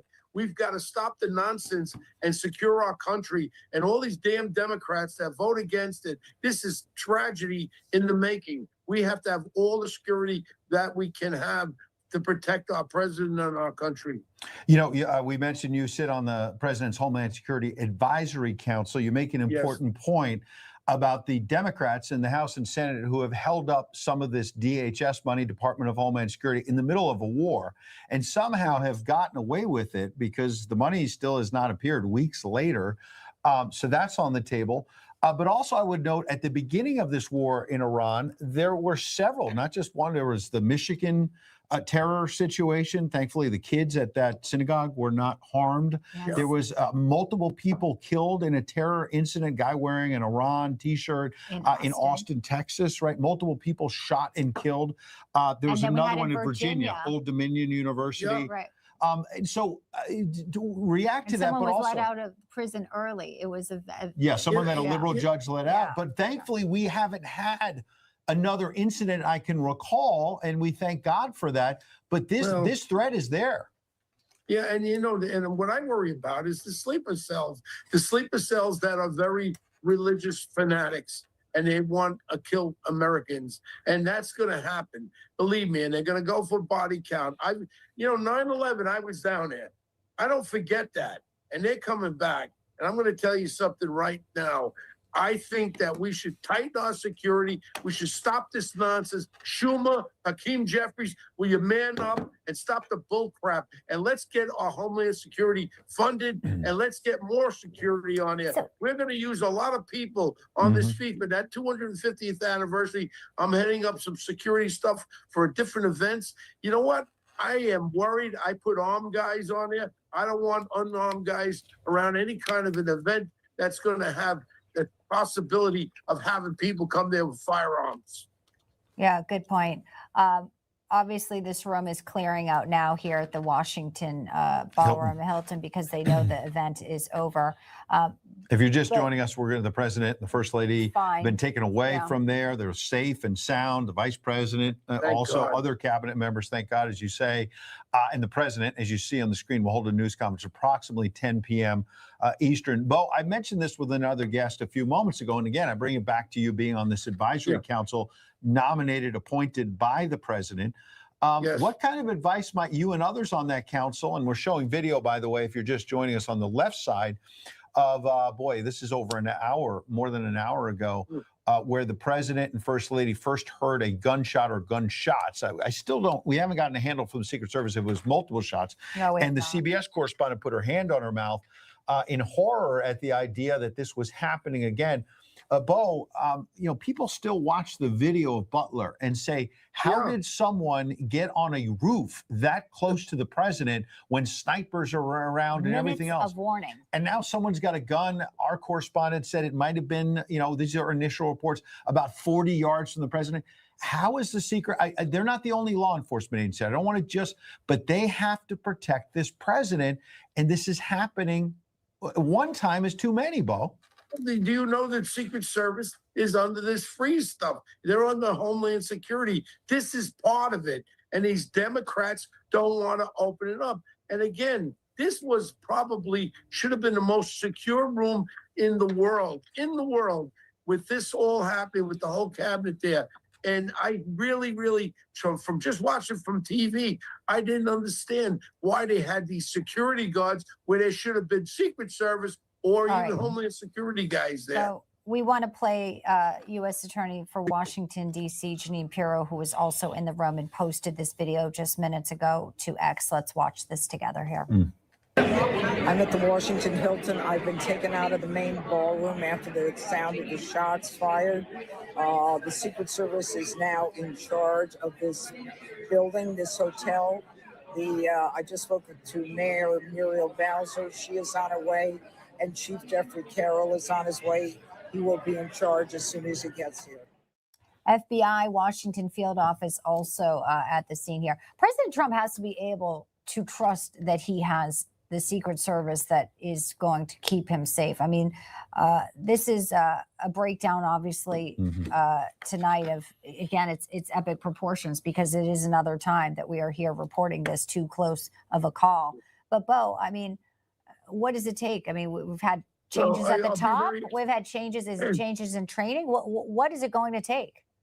I'll be very honest with you. I was in the White House 6 weeks ago before we went into Iran. I was with the president, and who come walking out of the Oval Office was Mandami. And I told him, "What the hell are you doing here?" I said, "Leave the cops alone." And I went in and talked to the president about some issues with the Homeland Security. I'm supposed to go back. I spoke a couple of weeks ago with Mark Wayne Mullen, the new head of Homeland Security. I have all intentions of meeting in Washington in the very near future. But this is something where, look, with my experience of my life, of being around security my whole life, this is something waiting to happen. And if we don't be proactive, we're going to say, how did it happen? And it's right in our face, just by the grace of God, that our president has survived these different attacks on him. But they're still going to come. And not just that. I'm talking about our home front now. They have freeze on Homeland Security. How dare you damn Democrats? You freeze so people will die. And when the attacks start occurring in our cities or these on these cells, people are going to say, "Oh, how come we had no intelligence? How come we didn't know about it?" It's coming, and we have to deal with it. We must get tough. Stop the politics, and let's start putting the money where it belongs, and get stronger Homeland Security, stronger Secret Service, stronger protection for our people, and start supporting the cops instead of turning it against them. Bodito, thank you. And yes, thanks to God. Yes, that was Yeah. It's what we been saw more as than well. it's been more Thank than you. 70 days, by the way, to Bo's point. Bo, thank you, that the Thank you, Bo. Department Thank of you. Homeland Security has not been fully funded. Yeah. Our colleague, Newsmax host Greta Van Susteren, was at this event. I believe she's on the phone. Greta, what do you know at this hour? Ed, you've been to these dinners 100 times. You know what they're like. They're about 15 or 2,000 people in a room, and everyone's sitting around talking, and all of a sudden, everyone starts screaming, under the table, under the table, under the table. Some people heard shots. I actually thought they were like someone dropped a tray or something, and people went running down the aisle. But everybody is literally under the table. Chris Ruddy, who was at our table, our CEO, is telling people to get down, get down. And it was just terrifying because, this is the one night a year, as you know, Ed, having been to these 1,000 times. I've added, first I said 100, now I said you've been to 1,000. But anyway, is that people are talking and laughing. I talked to Tulsi Gabbard, who was there right before, about 10 minutes before it happened. She's, of course, the Director of National Intelligence. Janine Perot, the U.S. Attorney here, was there. Linda McMahon, Secretary of Education, Robert F. Kennedy, HHS, senators, Reverend Franklin Graham was there. I mean, there were a lot of people whose names everybody knows that they were all there, and it's the one night a year where people in the media sort of talk to each other and enjoy the people we cover. There's a lot of anticipation going into this one. Of course, the president's not fond of the media. A lot of people in the media aren't fond of the president. So, there's some chatter about that. And of course, obviously, none of us expect this. But I will say, Ed, this was the weird part. There was almost no security. You come in and they say, tickets, tickets. You flash a ticket up. You could have gotten one printed last week identically, or you could have flashed up a piece of blank paper, and then you go through the metal detector. And of course, there have been some people I've heard complain that they didn't check the bags much. Obviously, this person didn't get into the, oh no, don't go this, they went the wrong direction. I'm sorry. But anyway, the traffic here and the security is just out of control. It's Greta, out of control. Can I just say one quick thing, which is the White House pool, to your point about the security and the traffic. The White House pool follows the president everywhere. They'd be in a motorcade like the one we're seeing on our screen. The White House pool puts out notes, and and the bottom line is one of the reporters in that pool, and our team has just put it out, said, quote, "We are flying back to the White House, fastest motorcade I've ever seen," meaning they were trying to get this president back to the White House. Yeah. They you know how the president and the vice president and remember the other people, remember the White House board are sitting up on the dais. It was like they just vacuumed it all of a sudden. They were gone. They wiped them right out of the room while the rest of us went under the table. They were gone in a split second. And I'm sure they got into the motorcade and they flew back to the White House so fast. I mean, when you look up, the dais was completely empty, totally. Yeah. They evacuated so fast. Yeah. Greta, Bianca here. What was the mood like? I mean, I know you know a lot of the journalists in the room too, and they were sort of leading up to it, depending on what type of outlet you worked for, what they thought tonight would or wouldn't be. But, this was supposed to be President Trump's first White House Correspondents' Dinner. He was going to have some fun. Caroline Leavitt, says, get some jabs in. After this happened, the seriousness of it obviously sets in for everyone. Can you just give us sort of the mood, the color with some of the folks, maybe not the biggest Trump fans there? A lot of people jumped into their jobs and started reporting, making phone calls, and I guess doing phoners like I'm doing with you right now. They were doing that. A lot of people were rattled. Some people, people react to a crisis and terror differently. Some people like, almost, acting quite normal. But there wasn't anyone there who wasn't disturbed. It's just how you manifest your disturbance and the terror of it. Yes. But to me, you don't go into a room, into a big social event, and expect that the next thing you know is they're going to evacuate the dais so fast that your head's spinning, like you can't even see him leave, and everybody else is under the table. I mean, I'm under the table. I'm sitting under the table with the British ambassador to the United States, who's brand new ambassador, and we had been talking about King Charles and Camilla arriving on Monday, and next thing I know is I'm under the table with him. My husband's across the table; he's under the table as well. Next to he was next to Carrie Lake. I hear Chris Ruddy tell Franklin Graham, "Get down, get down, get down," because Franklin was the last one down at our table. So I mean, it's pandemonium. Yeah. There's some video now coming in of the takedown of the shooter. If you stand by, if you have to go, Greta, tell us, but it's playing out on the screen. And this might look like the aftermath of the takedown. Yeah, because the shooter appears to be on the ground, Bianca, obviously. So it's our first, I'll tell you, go ahead. Ed, Go ahead. Ed, you just cannot there he is. underestimate how bad the traffic was to get into the place, and how terrible the security was once you open the door. I mean, the traffic wasn't security. The traffic was just sort of a mess with a bunch of police cars stopping. Anybody could have walked in there. Greta, Anybody could have. so the one thing that we're seeing now is that there appeared to be like a sheet or a towel over this shooter, and he has no shirt on. I don't know if he was a protester, had the shirt off, if law enforcement ripped his shirt off to see if he had a bomb on him, or what may have transpired. All that's going to come out, obviously, and we're going to hear from the President of the United States live, pardon me, any moment now from the White House briefing room. And oh, by the way, Greta, there's one other piece of information, which is when you read that White House pool note that says we are flying back to the White House, fastest motorcade I've ever been in, they say the motorcade was rolling at 9:46, which is only 14 minutes ago. Why is that important? Bianca, that tells us the president was still at the hotel. He did not. Oh, yeah, they probably held him there. They had him in a holding room. Yeah. I'll tell you, they probably did hold him there, Ed, because when we first of all, it was raining. We're all walking in the raining to this building, and that's not raining now. But you could hear protesters. I said it sounded like protesters on the other side of the hotel. So, but that's Washington. I mean, we like the First Amendment. We're proud of the First Amendment. People protest even when you don't like it. We're proud of it. We don't like shootings. We don't like terrorism. We don't like anything like that. So it's people that's sort of ordinary. That was the only thing that was abnormal that I thought was the lack of security. Yeah, well, that is abnormal. In the wake of where we are, there's a war in Iran. This is now a question we keep asking all our guests, Greta, is how is this happening? How is this allowed to happen again and again? And no one seems to really be able to answer that. The failures that they're going to continue. I guess the flip side is we don't want to live in a police state either. You can't shut. This is a hotel, and you can't shut it down. But I think in some ways, I suspect the rain was part of the problem getting people into the building. Yeah. Because it was raining. It was my guess. Because it's free. It was also cold.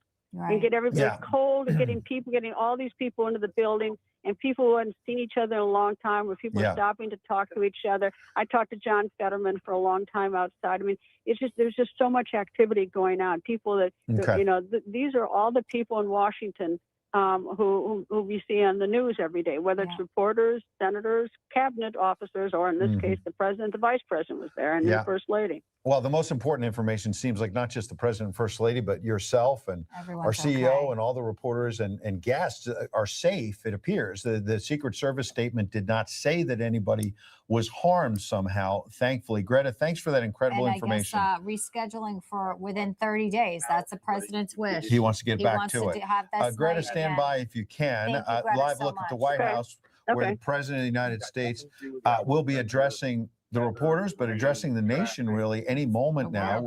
We've crossed a new hour here, just past 10 p.m. Eastern, here on Newsmax. Ed Henry and Bianca De La Garza, let's reset.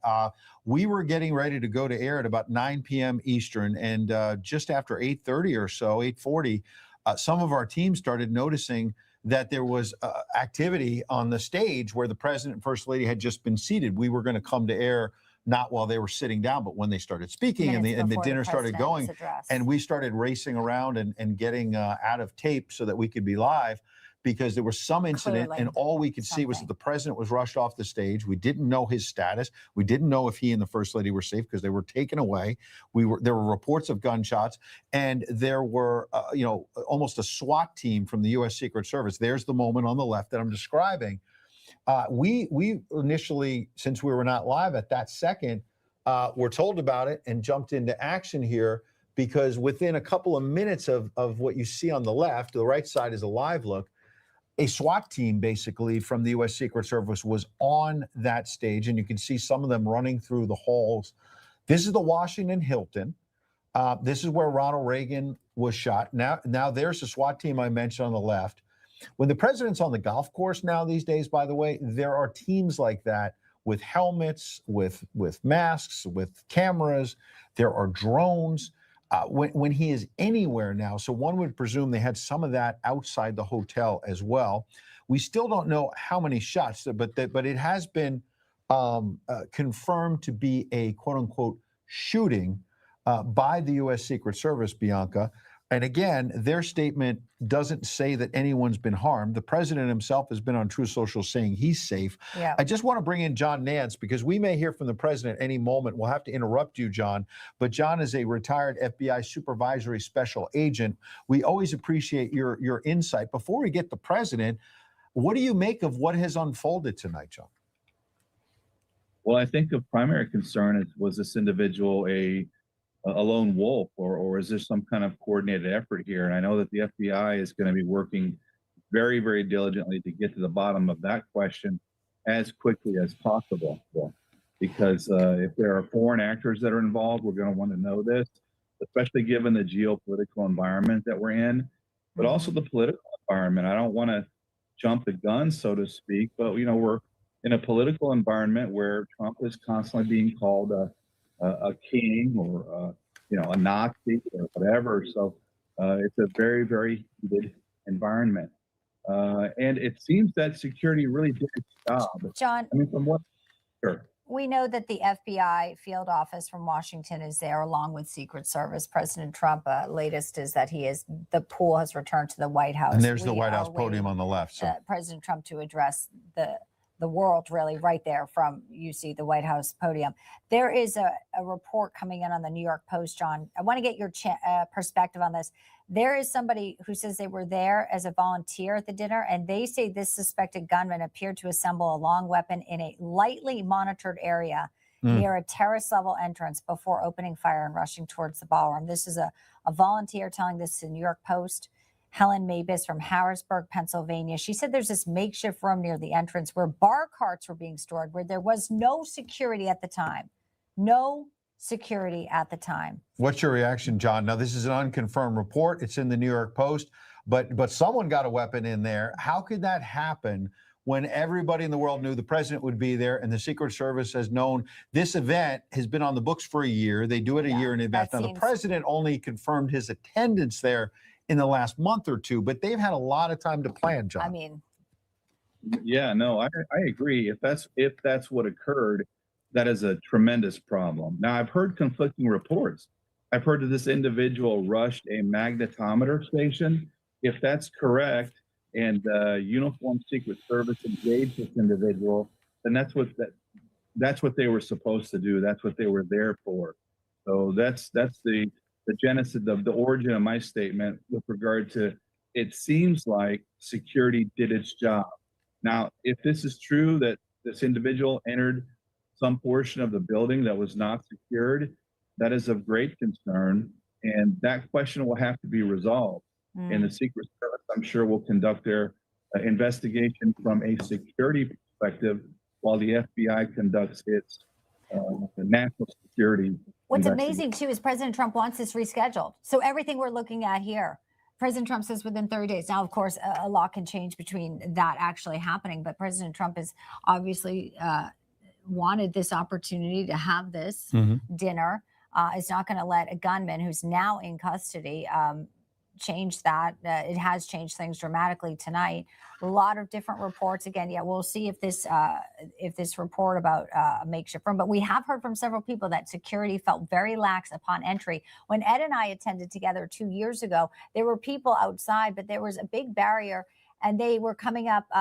It was right after October 7th, and they had red, handprints, and they were coming up trying to scare people. They were very Anti-Israel antagonistic. protesters. They and others. wanted to tussle, and they had their cameras in your face. They were ready. So I don't know tonight if someone's rushing a magnetometer. I mean, this potentially, this is the type of climate that these people are out there. They are looking for a fight. And if you are a member of the media in this room, they are definitely out there trying to be aggressive and get in. So I mean, there could have been who knows within these large crowds. So just talk to us about now with President Trump going to address the nation. How much do you think he can share? I mean, obviously there's things he's not going to be able to share about what he's being told, but he's the most transparent president we've ever had. He wants people to see him, to hear him, to know he looks good. Who knows? He might even have some members of his cabinet out there with him tonight. Yeah, to say show this is of force. unacceptable. Go ahead, John. Well, you have to admire Trump's courage. I mean, I haven't seen this kind of fearlessness in the face of danger in a very, very long time. I mean, unfortunately, Trump has been subjected to dangerous situations that he should not have been subjected to. And I think that we're going to hear everything that Trump can tell us in these very, very early stages. Investigation. John, there's one piece of information I'm just noticing came over the Reuters wire a couple moments ago while we were talking, so I'm catching up here. An FBI official, that's the agency you used to work at, obviously, is telling Reuters that the suspect fired initially at a Secret Service agent. That would presume because the Secret Service statement, and this is now the suspect that was taken down, the Secret Service statement first said that it happened near one of the main magnetometers on the way in, where Secret Service would be manning those X-ray and metal detectors. This FBI official is adding the suspect fired at a Secret Service agent, presumably at that magnetometer, and that the agent is fine. I bring that up, John, because what does that tell us? That the initial security may have worked, obviously, in the sense that if the gun, it shouldn't have been in this unsecured room. Maybe the guy tried to assemble it. We're going to find that out. But then as he tried to come through, the bottom line is he fired at a Secret Service agent to try to get in the ballroom and either missed or was stopped. And then they took him to the ground. John, real quick on that, and then we're going to move on.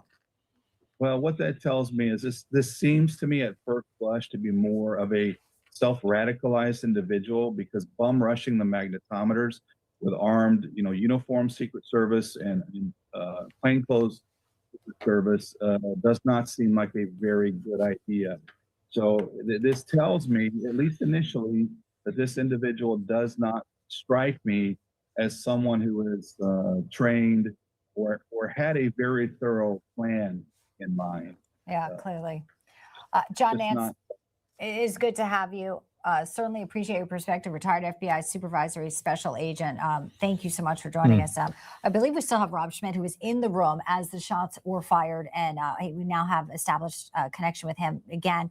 Rob, can you hear us? Ed and Bianca here in the studio. All right, so just walk us through what went down, how it unfolded from your perspective there inside the Hilton this evening. Yeah, no, it was, we're all in there. It's a big room. It's down like underneath the Hilton Hotel. So you're down like 2 floors down. The internet's terrible. You can't get you can't get service. It makes it complicated. And we're sitting there and, you got music playing, a lot of people talking. All of a sudden you just hear like bang, bang, bang, bang, bang. And you just knew it was gunshots. And everybody was a little confused. Some people maybe thought it was a band or something like that. And then Secret Service just going nuts. They run toward Trump. We're about, 75 yards from at our table. And they pull him out immediately. They start pulling everybody else out. And you couldn't really, it was hard because you're trying to figure out what the hell's going on. You're trying to look for the guy. And the guy never obviously got into the actual ballroom that we were in. I don't know how, I'm still trying to figure out how close they were, because I couldn't really get any information as it was happening. I just got out of there. But it was loud enough that you knew he was reasonably close.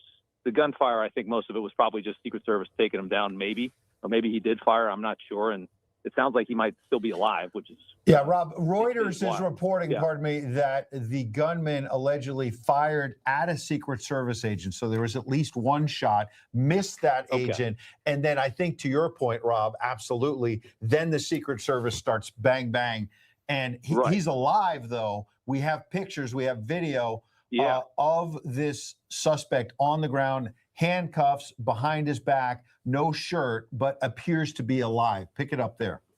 Yeah, that's why I just saw one still image that I saw on Twitter as I've been getting out of there. But I mean, it's just, you know, it's crazy. I mean, you're sitting in there, and the funny thing is, we were walking in, and you know, I'm walking in with this buddy of mine, a Bedminster guy, and we got our tickets out, and they're just looking at these tickets like you're walking into, like, you know, a book signing, you know, at Walden Books, and you're just like, what the hell? Like, this is it? And then we're all the way in the hotel now, and we're getting deep into the hotel, and still nobody's even checked us out. Nobody cares. Like, anybody can just walk in, anybody can walk out. You get all the way down, like one floor down, and you finally see, you know, the little airport security thing for Secret Service. And you're like, okay, here we finally go. But it just felt really lax. It felt really it felt like a secretary was there and not Trump. You know, it felt like, you know, Dr. Oz was speaking. You know, that's how it felt to me. And I'm Dr. like, Oz this is just weird. Was there. Members of the cabinet were there. I mean, President Trump and the First Lady, Vice President Vance also there. The on Vice the was stage. there. I mean, we walked in right behind Kennedy and his wife, and then I watched as Kennedy was rushed out. Just not too long after that, because I got there kind of late. Yeah, here's they're pulling Vance. Vance off. We're watching video. We just got new video on the other side of the stage. So the president was, when you're looking at the stage on the left side, as you know, the vice president on the right side. We've just got new video. Vice president was rushed out there as quickly as the president, Rob. Right. Yeah, they moved. It was really quick. I mean, as soon as I was trying to get my phone up, and I just got Weijia Jiang, who's the head of the association. I got them moving her out. I missed Trump getting moved out by a few seconds, but it's all on television. You've seen it anyway. But I was just trying to get the shot. Everybody was under their cables, like ducked down. Like, you just can't. It's like, how many times are they going to try and kill this guy? I mean, it's just, I mean, the tolerant left, welcome to it. I mean, it's like, how many times are they going to try and do this? It's just crazy. Yeah. You know, Rob, tonight was supposed to be his first White House Correspondents' Dinner that he attended, kind of, you know, to give the press, after not going for so many years. He says he's going to reschedule it. You know, we know that there are a lot of people in that room, who obviously not the biggest Trump fans. Your final thoughts here tonight, in the mood tonight in Washington, D.C., now that you've left the Hilton? It just, I mean, that's exactly right. I mean, as I was walking in on this rainy night, and there's just all these, lunatic protesters screaming, and all these weird boomer people that just have no lives, and they're just so angry. And you walk in and you get the arrogant media, and you see, we were sitting really close to CNN and stuff, and it's just kind of a funny atmosphere anyway. And you're like, Trump's actually here. He's actually going to do it. I've been waiting for this for 5 years of his presidency, for him to just lambast the media to their face. I was so excited for it. I came down here for this, and then this happens, and you're like, this is the picture of the left. This is what we've done to the left. These people have been propagandized by the party, by the media, to become this violent, because it's for the political game of their system. Rob, this is what you get. You've chronicled it on Rob Schmidt tonight, 7 p.m. Eastern every weeknight. Make sure you're watching that. The Democrats have also prevented the Department of Homeland Security, Rob, from having full funding for over 70 days. Your final point. Right. Yeah, I mean, that's just the kind of the cherry on top of all of it. Yeah. Is the protection angle, because it's certainly, I don't know if it would have been any better if they were funded. I can't say that it would have been. Maybe it wouldn't have been. But this was a pitiful display of security. Again, it felt like Dr. Oz was speaking tonight and not Donald Trump. All right. Yeah. Well, we're glad you're safe, and everyone is. Thank you, Rob, for jumping on a phone call with us. Of course. Obviously, we'll be talking very soon. Looking at video of the shooter, looking at video of this all unfolding. Hard to imagine yet again that this is the situation. And the President of the United States will be live. You can see at the bottom of the screen there. That is the White House briefing room. We're showing video above that from over an hour ago, when the President and First Lady were rushed off the stage along with the Vice President and other dignitaries. Now a live look inside the White House briefing room. I would add one other thing, which is, it's easy to forget that Erica Kirk was there as a VIP guest. Yep. And I'm seeing reports that she was rushed out as well. And could you imagine a widow after your husband was assassinated just in September, and now you hear gunshots again So at an traumatic. event where there's all these politicians and high-profile event. I mean, this obviously the violence has to stop, but also the dangerous rhetoric. She actually was not at an event last week that Vance went at because it was just too There were hot for threats, her to be allegedly. there. And Carrie Lake is joining us now on the telephone. She was also in the room this evening there when shots rang out, another attempted assassination of President Trump. Carrie, it's great to have you. Bianca and Ed here. Just walk us through what you saw, what you heard when this was unfolding. Ooh, well, I wish I could say I'm surprised, but the mood of the country, thanks to the fake news, pushing hatred for so long, is what it is right now. And I will admit, when I walked into this event tonight, I was really looking forward to the president speaking tonight. I think he was going to have a, knockout speech, and that was going to be funny and a huge win for him. But I also knew I was walking into a room of 90% of the people who despise the president. They're members of the fake news. And I expected to see scrutinizing of my ticket, my identification to be shown as if I were to, show up at an event like I have many times at the White House and other events. They take a look at your ID. They check their database. This was so lax tonight. And I thought, wow, how weird. Like, they asked for my ticket. I pulled it out. I didn't even show them the front of the ticket. They saw the back of the ticket and they were like, fine, go on in. And, let's think about it. I was surrounded by people who work for CNN. Think what CNN has been spewing for years against the president. There's a lot of people who despise the president in that room, and to have security that lax. We got seated tonight and we started to, talk to one another, and we were eating our salad and looking forward to the president. Beautiful Melania Trump, the first lady, walked out with the president. J.D. Vance was there, our vice president. Every secretary of every major, agency in the government was there. And all of a sudden, some loud bangs were heard. I didn't recognize them as gunfire, but everybody hit the ground. We all hit the ground. I was sitting next to Chris Ruddy, and he said that was gunfire. And I looked up, and I'm just about to post this on my social media, and there were special forces, the Secret Service, I'm not sure from which branch of the military, literally running tabletop to tabletop with massive weapons and clearing out the room. I saw Bobby Kennedy being rushed out. President by then was already rushed out. Vice President was rushed out. And there were incredible amounts of Secret Service military that were taking charge of the room. I don't know if they captured whoever was the instigator. They have. He is in That's great custody. news. There's a report, though, that an officer was shot in a bullet-resistant vest. He's expected to be okay, Carrie. But the shooter is in that's custody. We have heartbreaking. video of it up right now. The shooter is in custody. Unclear. I will tell you, I'm sorry, but guys, I walked out, and I walked out as a complete. I'm sorry, he's a fool. Walking out next to Jake Tapper, and I looked at him and I said, "How dare you? You have caused so much division in this country, pushing lies." I said, we're not going to call it gaslighting anymore. You've lied to the people.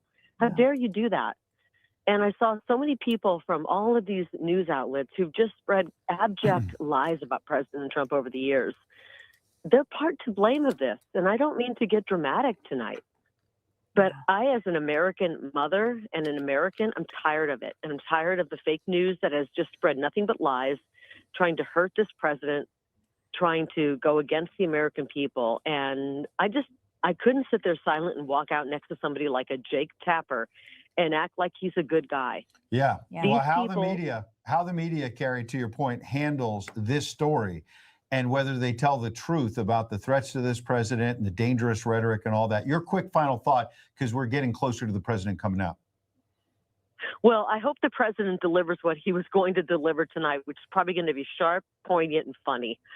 Yeah. And, I don't know who was in charge of security tonight. I felt it was lax. I was very concerned walking in. I thought this is very lax. I've been to a million of these events with the president, never seen it this lax, especially considering the group that we were in. And I think the media from CNN, who I sat and talked to, and I don't play around. I don't act like I like people when I'm in public with them because I'm sitting next to them and we're at an event that's a party. I told the people at CNN, you guys have been derelict in your duties to the American people. I'm always going to do that because I think that as a journalist, you have a duty to tell the truth. And I'm glad that Newsmax is doing that. I look forward to seeing with the president. I'm about 2 blocks from the event, waiting for my ride to pick me up. We never had our dinner. We never had the enjoyment of hearing the president speak, but we know that we support him. Yep. And we're glad tired he's of the safe. lie. We are. Yep. And we're glad he's safe. Carrie, we're glad you're safe as well. Thank you, Carrie Lake. Thank We'll keep this rolling. By the way, the president's political team just put out a text that a friend shared saying, I'm addressing the nation at this hour on a matter of great importance. Tune in live. God bless you and God bless the United States of America. Now, if he's just alerting people, to the idea that, hey, I'm addressing this situation, I want you to know, that's one thing. But he says, I'm addressing the nation on a matter of great importance. I don't know if that suggests that law enforcement has gotten a piece of information about who's behind this or not. I'm not going to speculate. I know we're not going to, but why the president's team put that out to say, hey, this is a matter of great importance. It might just be the threat to the nation. It might be about the threat to the president that is ongoing, but it's interesting. I know a lot of people were hoping to hear from the president in the more jubilant way his speech would be if he was inside the Hilton tonight, but we will be hearing from the president and we will be hearing from him. Okay, we have House video podium. now of Erica Kirk being evacuated, I believe, which we're going to put up. I mentioned that a moment ago. Her husband was just assassinated only a few months ago in September. I think we're trying to rack that video. And she was unable to go to one of her own turning point there events. it is. Okay. So she was being last taken week. out, obviously, with some friends and colleagues.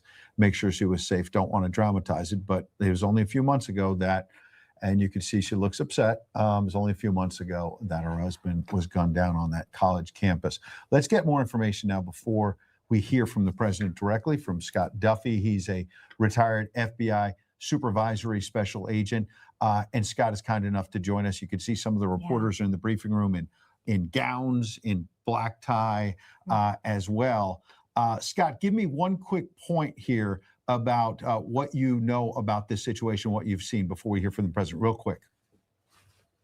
Yeah, hearing exactly what Carrie Lake was talking about and so forth.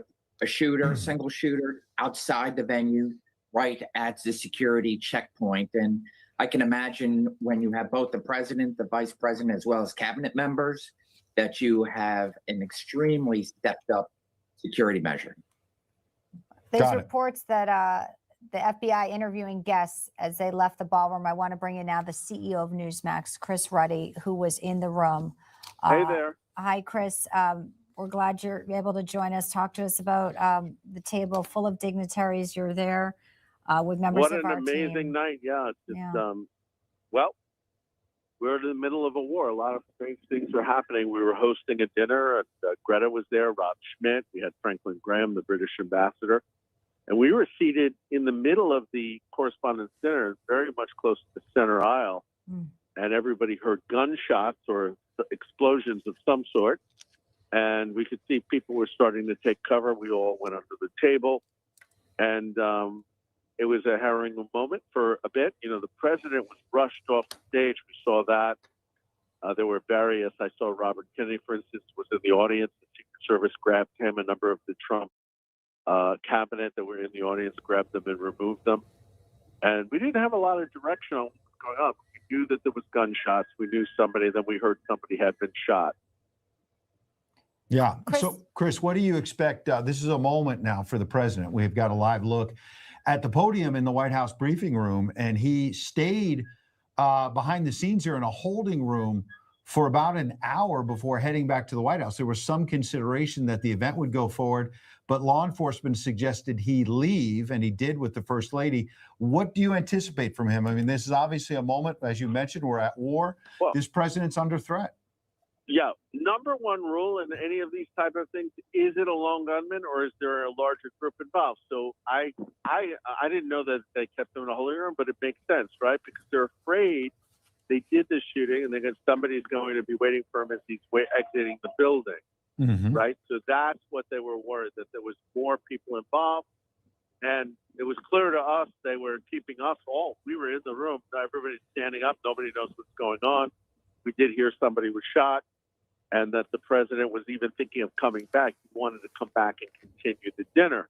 And then apparently the Secret Service somewhat overruled him and said, this is not a very good idea. There might be other security threats. We should get you to a secure location.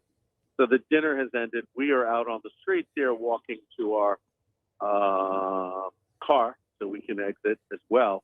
But it has created a lot of mayhem. And you know, the big thing is the president is safe, the cabinet is safe, and the government, nobody else. Additionally, the Secret Service seems to have acted very promptly in dealing with the threat and terminating the threat.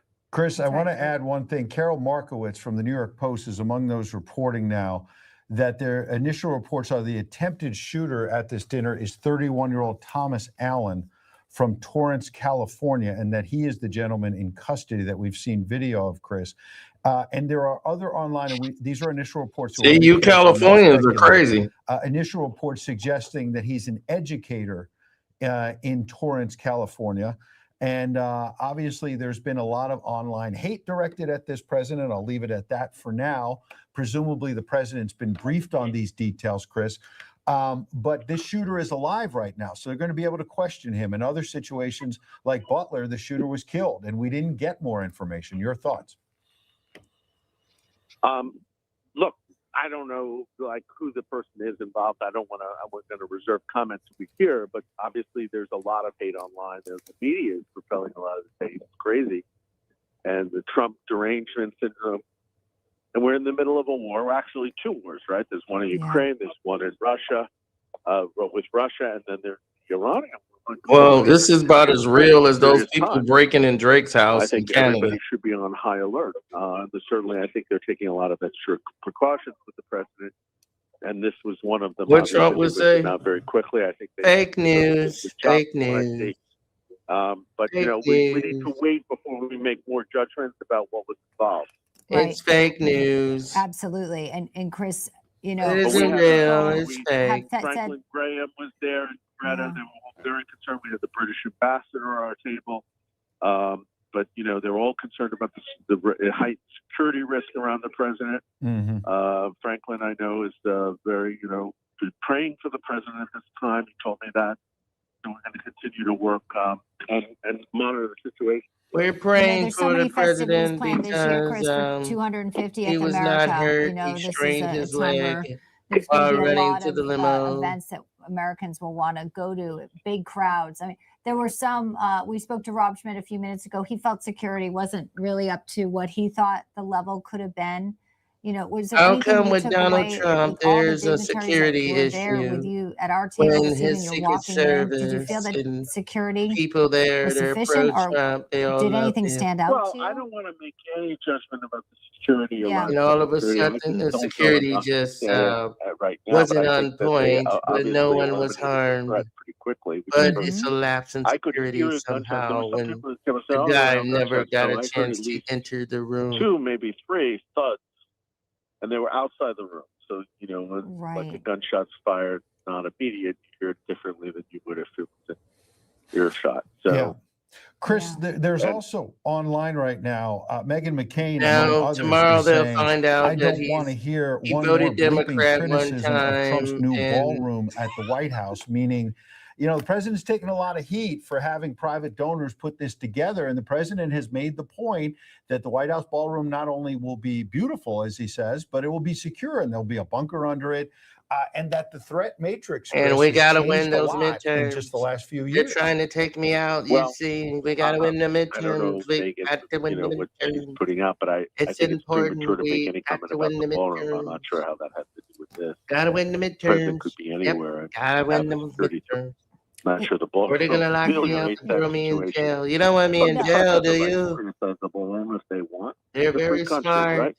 But you know, the hate that's put out about the They're president very is a problem. smart. They're gonna lock Driving me a up lot of and throw me people away. actually taking Gotta win the violent means. midterms. Gotta We're win coming the into a very midterms. significant election. We have a war going on, and so you know, it's something we've all got to like pull together. Everybody can smell a And They're Chris, not setup. going to accept this. as I someone who's mean, known the at this president for a point, long how many time, times they're gonna do and this? we see his Trump has done this resilience, 3 if you will, times in even a on year. display tonight as we were looking here live. One side is the ballroom, the other side is the podium where he will emerge, and we will hear him now within just 2 Someone hours tried of to having assassinate him on shots a again golf fired course. I guess they forgot in a about that. room at obviously That's the intent was stage that he was the garbage. target. Yes. Just How talk to us would about the someone on the person that golf you've known course here, now the leader that's of the free world, pro-conservative who and is going to Republican, come all of out, a who is sudden going to speak, you're and the gonna have a message man with he a will rifle deliver outside on the that will golf be heard course? by our adversaries as well, and those who do want What to kind of do him harm. security do you President, have he knows this is a high after a risk first when he ran attempt? for president.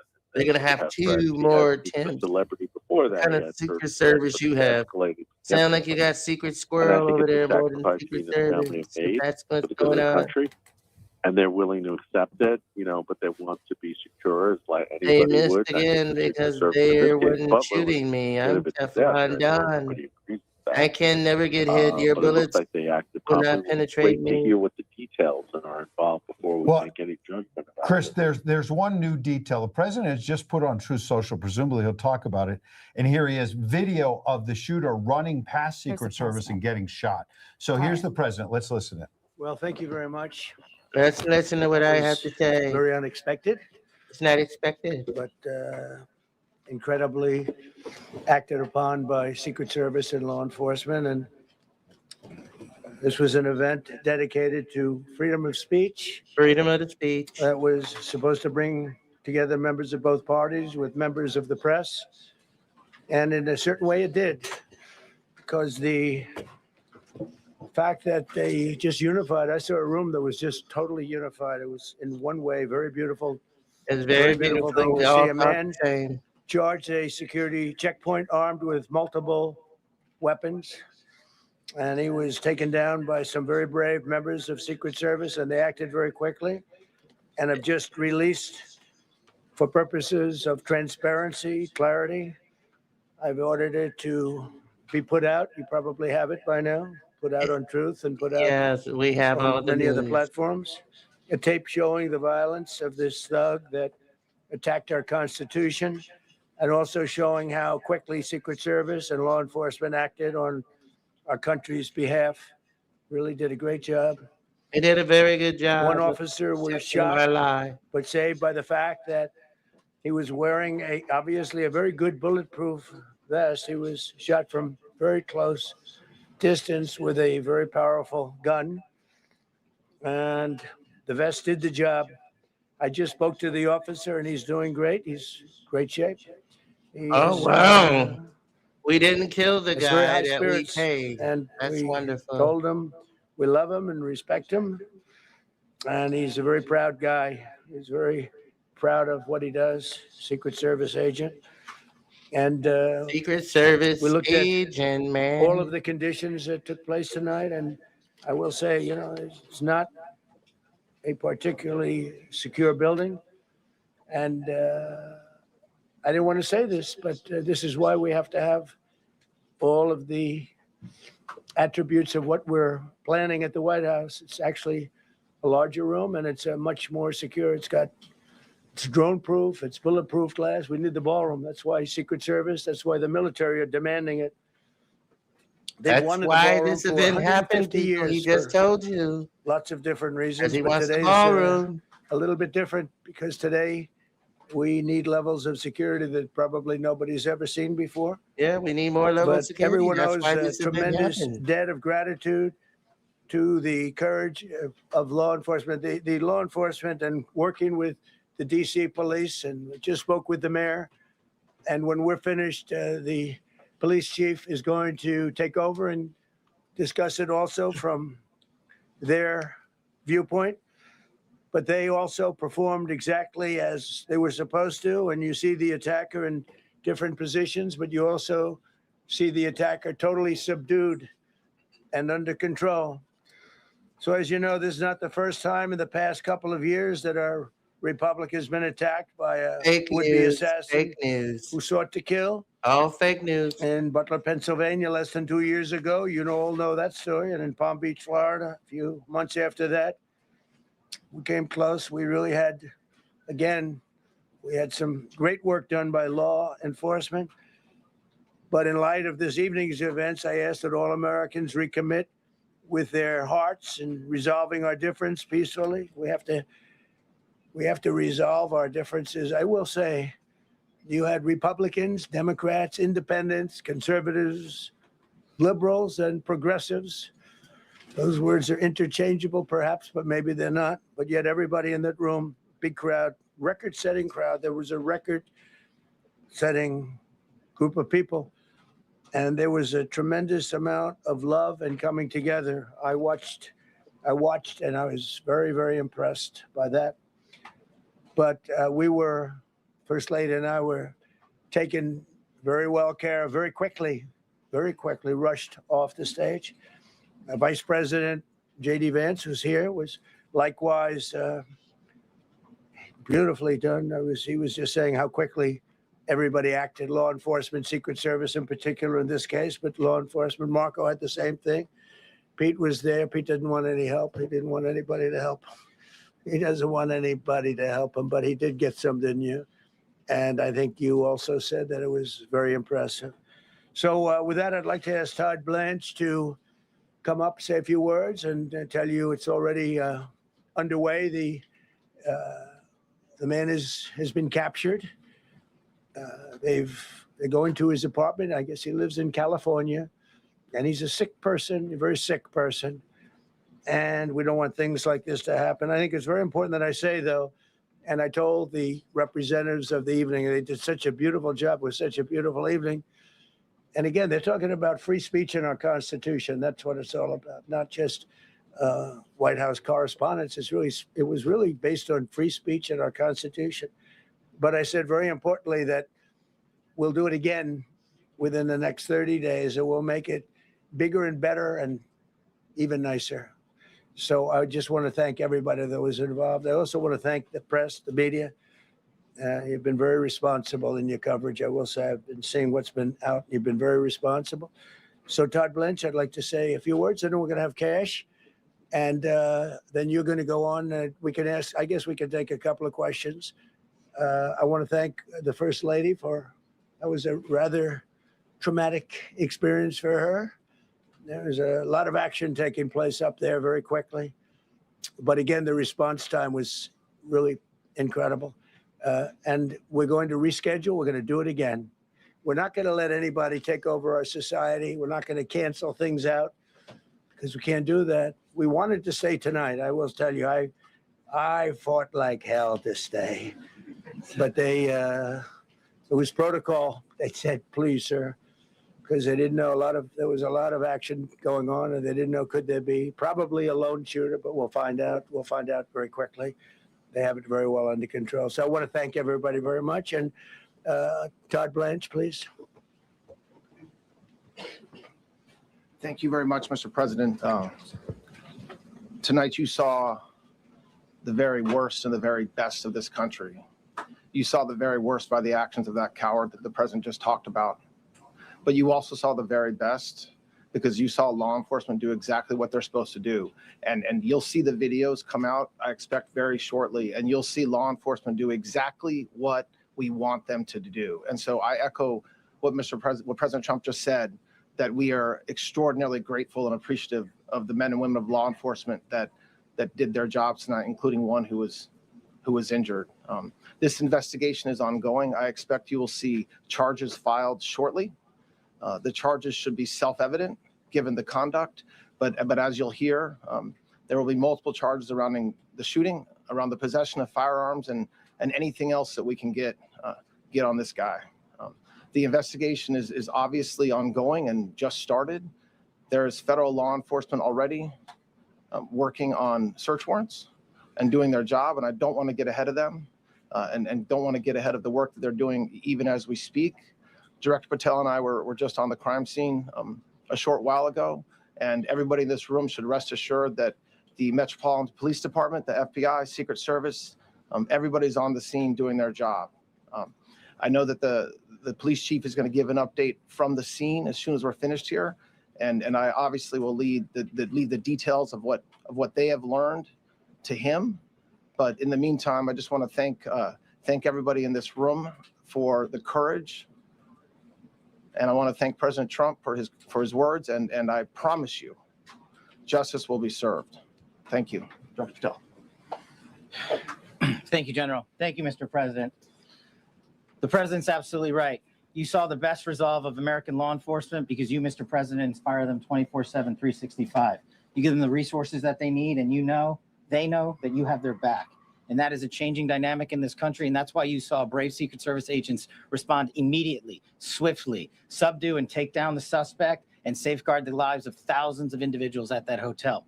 Thanks to our interagency partnership with the Department of Homeland Security and the Metropolitan Police Department, the FBI was rapidly deployed onto the scene, took over the evidence response unit, is examining all the ballistics that were found on scene to include the long gun and the shell casings. We are conducting witness interviews as we speak. You will hear from our team on the scene there with the mayor and the head of the FBI field division there. But please know what the Attorney General has just said reigns no truer. You saw the very best of America tonight. The very best unite us at a time of uncertainty, because we have leadership here with the president and the vice president that backs law enforcement. And the men and women that I shook their hands on the scene today could not have been prouder to show up on scene. And as the Attorney General said, make no mistake, we are conducting witness interviews. If you have any information whatsoever related to this event, 1-800-CALL-FBI, 1-800-CALL-FBI. No piece of information is too small. No piece of information is inadequate. We will evaluate it all. We will also be conducting interviews of those that were there. And if any of those individuals have information, please come forward to law enforcement or the FBI or the Metropolitan Police Department. We will be examining this individual's background thoroughly. That process has already started. And we are going to ensure that he was either a lone wolf actor or anyone else that was responsible. We will analyze all evidence immediately to make sure that we safeguard this country. Mr. President, Mr. Vice President, thank you for your leadership. Attorney General and Homeland Secretary Merlin, thank you for your partnership in law enforcement. Thank you, Ken. Okay, we'll do a couple and then we go to the chief. Madam Chairman, I just want to say you did a fantastic job. What a beautiful evening, and we're going to reschedule. And after that, it's very tough for her to ask a killer question, right? But you have done a fantastic job. Please. Mr. President, I appreciate it. As you mentioned, it all happened so quickly. Yeah. And I wonder, especially because unfortunately you have experience with these sorts of threats. In that moment, when you realized there was a threat and service agents were telling us to get down, can you describe what was going through your mind, how you were feeling in that moment? That's a very good question, actually. It's always shocking when something like this happens. Happened to me a little bit, and that never changes. The fact we were sitting right next to each other, First Lady on my right, and I heard a noise and sort of thought it was a tray. I thought it was a tray going down. I've heard that many times, and it was a pretty loud noise. And it was from quite far away. He hadn't breached the area at all. They really got him. But so it was quite far away, but it was a gun. And some people really understood that pretty quickly. Other people didn't. I was watching to see what was happening. Probably should have gone down even faster. Melania was very cognizant, I think, of what happened. I think she knew immediately what happened. She was saying, that's a bad noise. And we were whisked away along with other people, but we were really whisked away.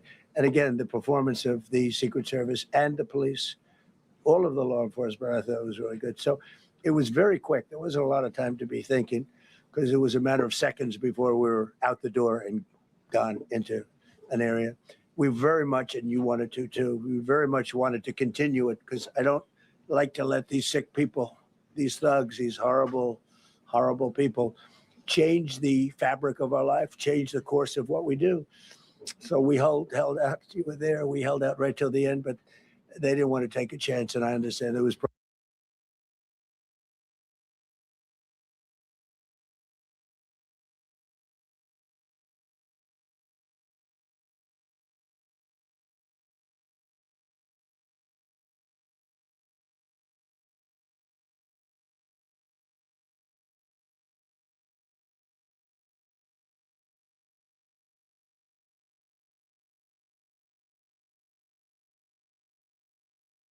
Go ahead. Thank you, President Trump.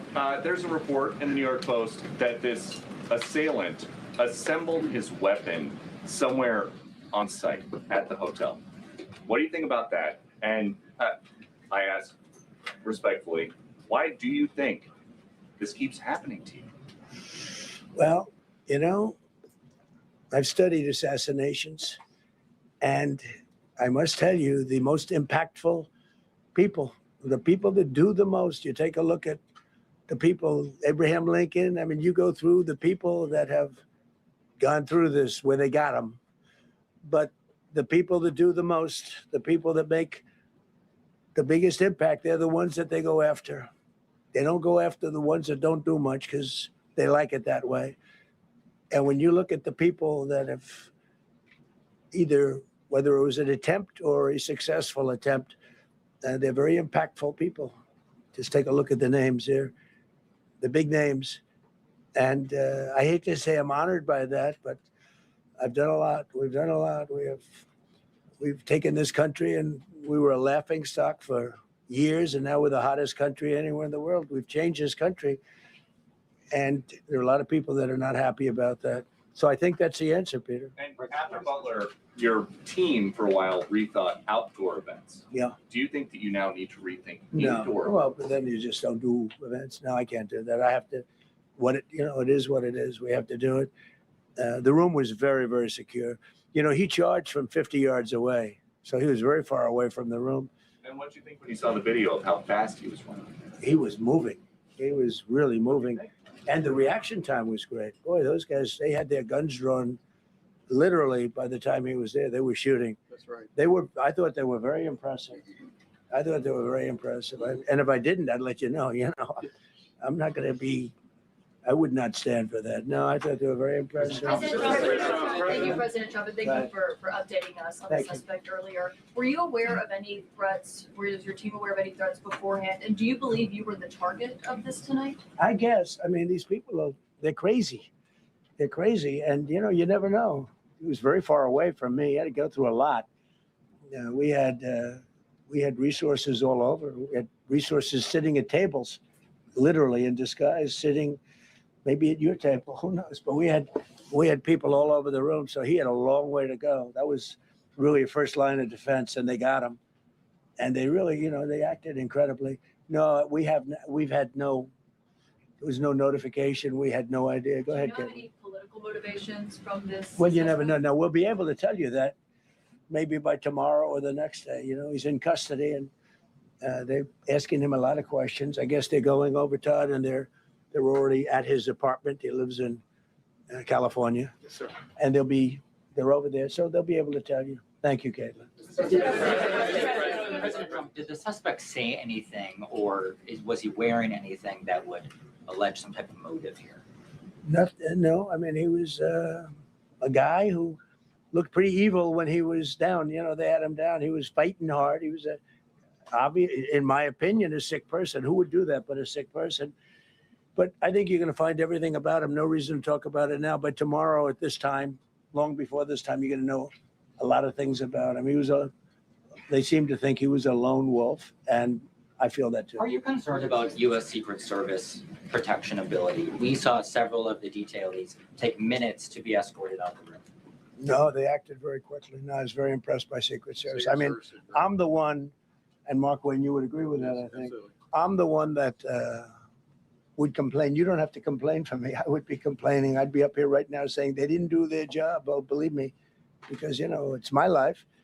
And I want to live because I want to make this country great. That's why I want to live. But when you're impactful, they go after you. When you're not impactful, they leave you alone. Okay, a couple of more. Go ahead, please. Is there any indication that this shooting could have been linked to the war in Iran? I don't think so, but you never know. We're going to know a lot. We have the best people in the world working on it, and we're going to know a lot. Please. Mr. President, there's a lot. You, as well as some of us who have covered Butler, experienced another horrific day 2 years ago. Yeah. What felt similar? You had the First Lady with you today. What felt different? And you have another 2+ years in office. Are you concerned about something like this happening Well, I again? can't be concerned. I can only get great people. They did the job, in my opinion, a much better job than Butler. Butler had one weak spot that we all know about. Somebody should have been up there. But even Butler, we had our sniper on our side within 4.2 seconds from a distance of about 400 yards, one shot, and he was gone.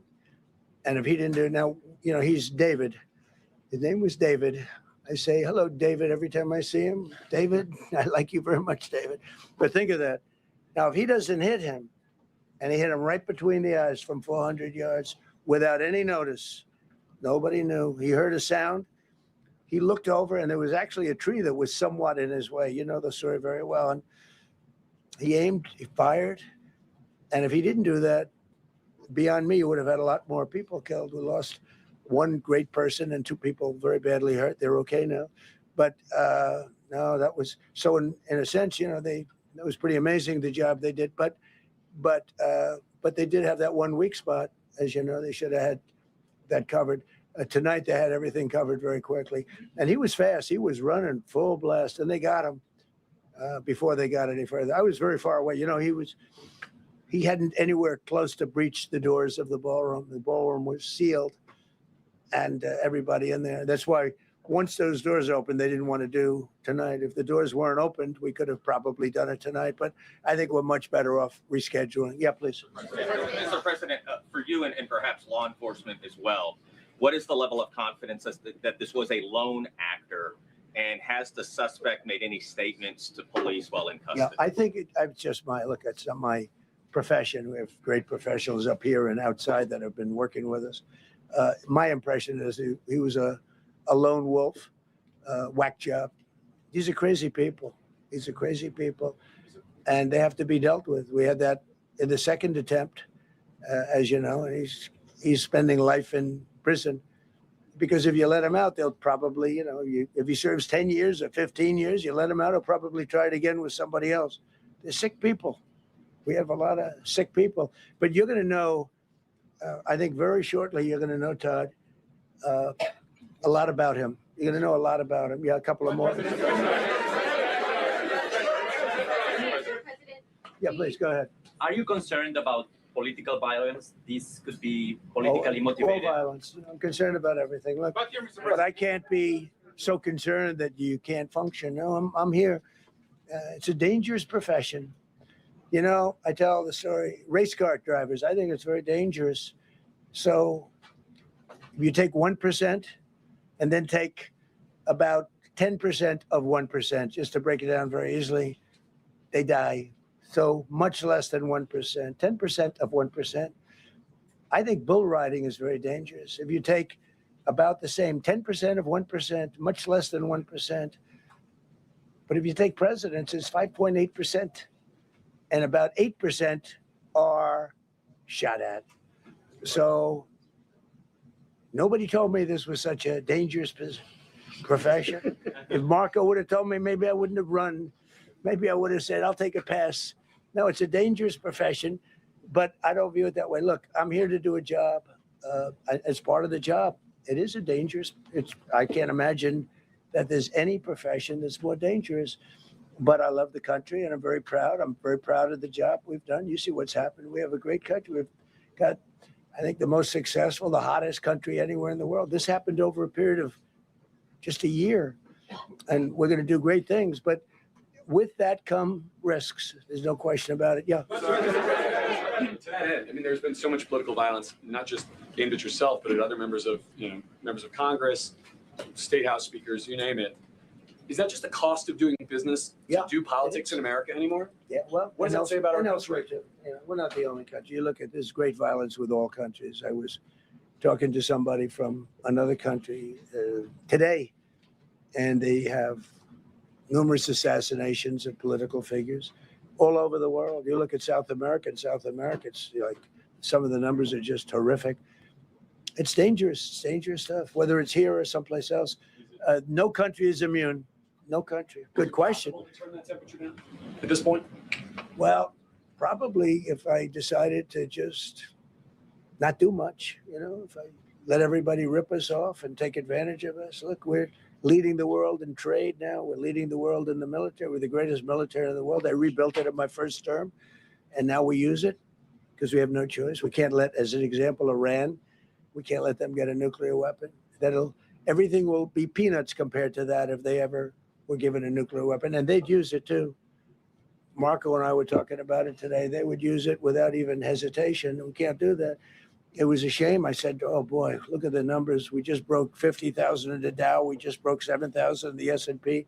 They said we couldn't do it in 7 years, in 5 years, 4 years. They were saying maybe in 5 or 6 years. And we did it in 1 year. And I called everybody together. I called all of these people and others, and I said, we have to take a little journey. I seek to do this. We just had the great number. We just broke 50,000. Wasn't supposed to happen during my term. Wasn't reachable. We did it in 1 year. And I said, we're going to have to make a journey to Iran. They're going to have a nuclear weapon if we don't do it. We had the B-2 bombers take them out. I terminated in the first term the Obama agreement, the Iran nuclear agreement, which was a disaster. That was a road to a nuclear weapon. They would have used it. They would have used it 100%. So, when you do things like that, you become a target. If I wasn't doing that, I guess I'd be a lot less of a target. But I'm honored to be. Okay, one more question. Go ahead.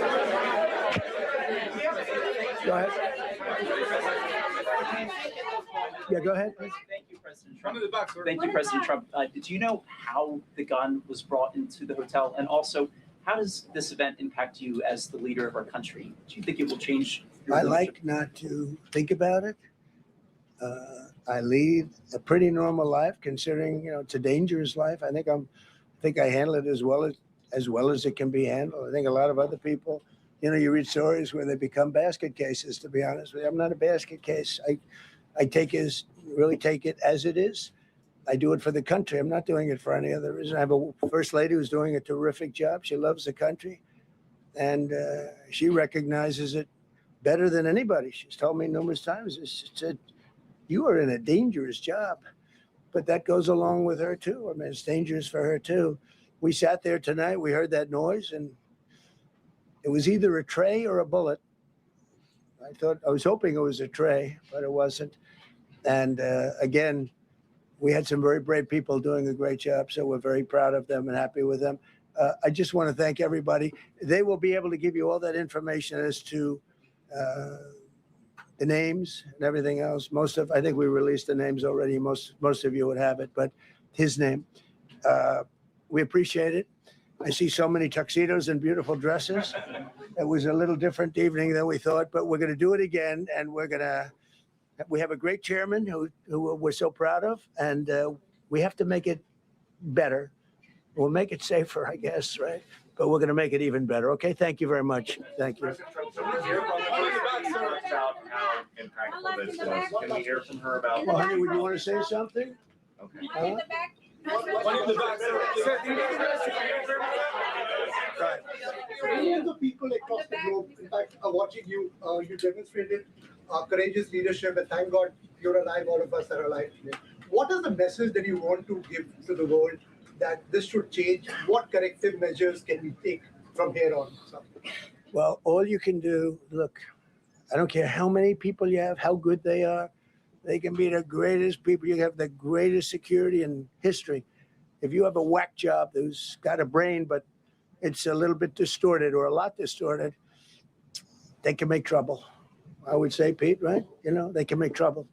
Some of these people are of genius level IQ, and they're nuts. So it can be trouble. So you do absolutely the best. You get the best. We have the best people. Well, look, it was proven tonight. He started running from 50 yards, and he was fast. He was like a blur on tape. He was moving. It was very impressive the way they got him, because a lot of people would be looking and saying, it's like a weird feeling, and they would let him get through, but they didn't let him get through. They drew those guns so fast. They looked like Matt Dillon. They looked like somebody that knew what they were doing. And what do we do? But it comes with the territory. And if you want to do a great job, I really believe that. And you take a look at what's happened to some of our greatest presidents, and it doesn't happen to people that don't do anything. And it's not going to deter me from winning the war in Iran. I don't know if that had anything to do with it. I really don't think so, based on what we know. But we're going to continue to do a great job. That's all I can do. Thank you very much. I'll see you tomorrow. Thank you. Thank you.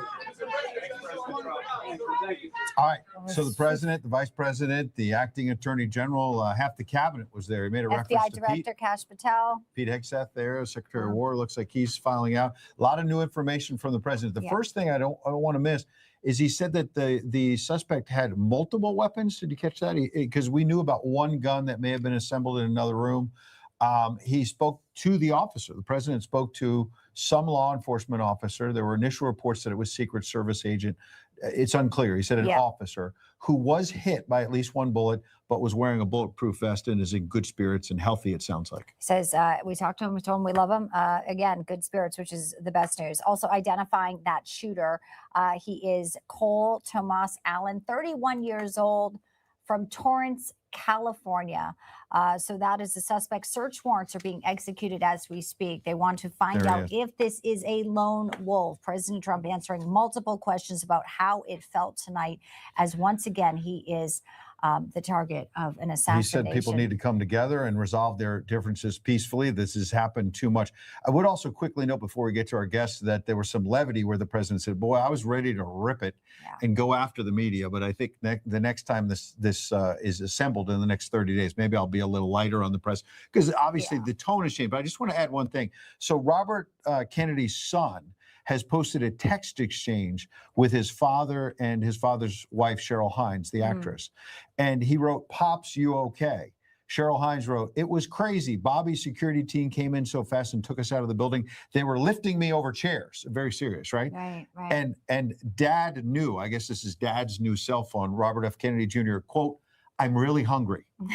Because I guess they never got served dinner. So there is a little levity. Maybe President Trump is going to get Big Macs for them at the White House. Unbelievable. It is a lot of levity. He came out his first line, says that was unexpected. Exactly. And they're in the tuxes and black ties. So obviously another historic night here at the White House. We've been live for a few hours now. Let's keep it rolling with Scott Duffy. He's a retired FBI supervisory special agent. Scott, we had a little insight from you. We appreciate your patience. Yes. You've heard from the president now, him saying there were multiple weapons with this suspect. The suspect's alive, so they're going to be able to question him. What's going on at the FBI and the Secret Service right now, in your estimation?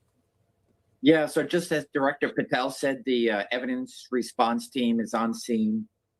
So right now, everything's locked down. And ultimately, following the protocols, the dinner had to stop because now an investigation has to ensue. So the suspect, depending on what his injuries, if any, will be dealt with and is now hopefully in the process of being interviewed by the FBI and Secret Service counterparts, and get to the bottom, the motive. Ultimately, the motive always lies within the mind and heart of the doer.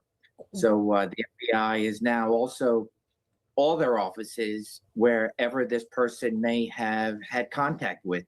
So he had to travel here. How did he travel? Where did he stay? If he stayed in any of those places, the FBI wants to be there and interviewing wherever, hotels, motels, and ultimately where he originated from and where he ended up here and just prior to. So there's a lot of moving parts and there's a lot of individuals that are doing just that. And 1-800-CALL-FBI, the number Kash Patel put out saying no tip is small. Let us know. We know the FBI also interviewing people as they were there. Could be someone volunteers behind the scenes who saw something. Scott, finally, too, President Trump, made a point that this is why, the ballroom, having a secure area, if things like, are held at the White House, there's, very little room for this. He also reiterated, though, that, he's not going to stop thugs, sick people. We're not going to let them change the way we do things. Right. And so he's basically saying we're not going to let them change the way they do things. We're going to keep pushing forward. Your thoughts in reaction to that? Absolutely. And I think this country, especially not just with the past two assassination attempts, where I think it's made President Trump even drive him even more. Obviously, he's going to take into consideration what the Secret Service is saying, for example, outside events. But this is a perfect example. No matter where he goes, no matter where any of these protectees go, if there is somebody that is targeting them, that we are seeing unfolded there with the quick actions of Secret Service and those that were there. That is rapid. Yeah. And to be able to draw your weapon and be able to target and stop that threat is just an amazing testimony to, Absolutely. to the service. Scott, last thing from you before we bring in our next panel. The video that the president posted on Truth Social, I don't know if you've seen it yet, but basically it suggests that the gunman sort of tried to sprint past one of the checkpoints at a rapid speed. Again, the president says with multiple weapons. We're showing the video now. I mean, really moving. And to your point, quick action by what appears to be Secret Service, but it's grainy. Describe what you see in that video there.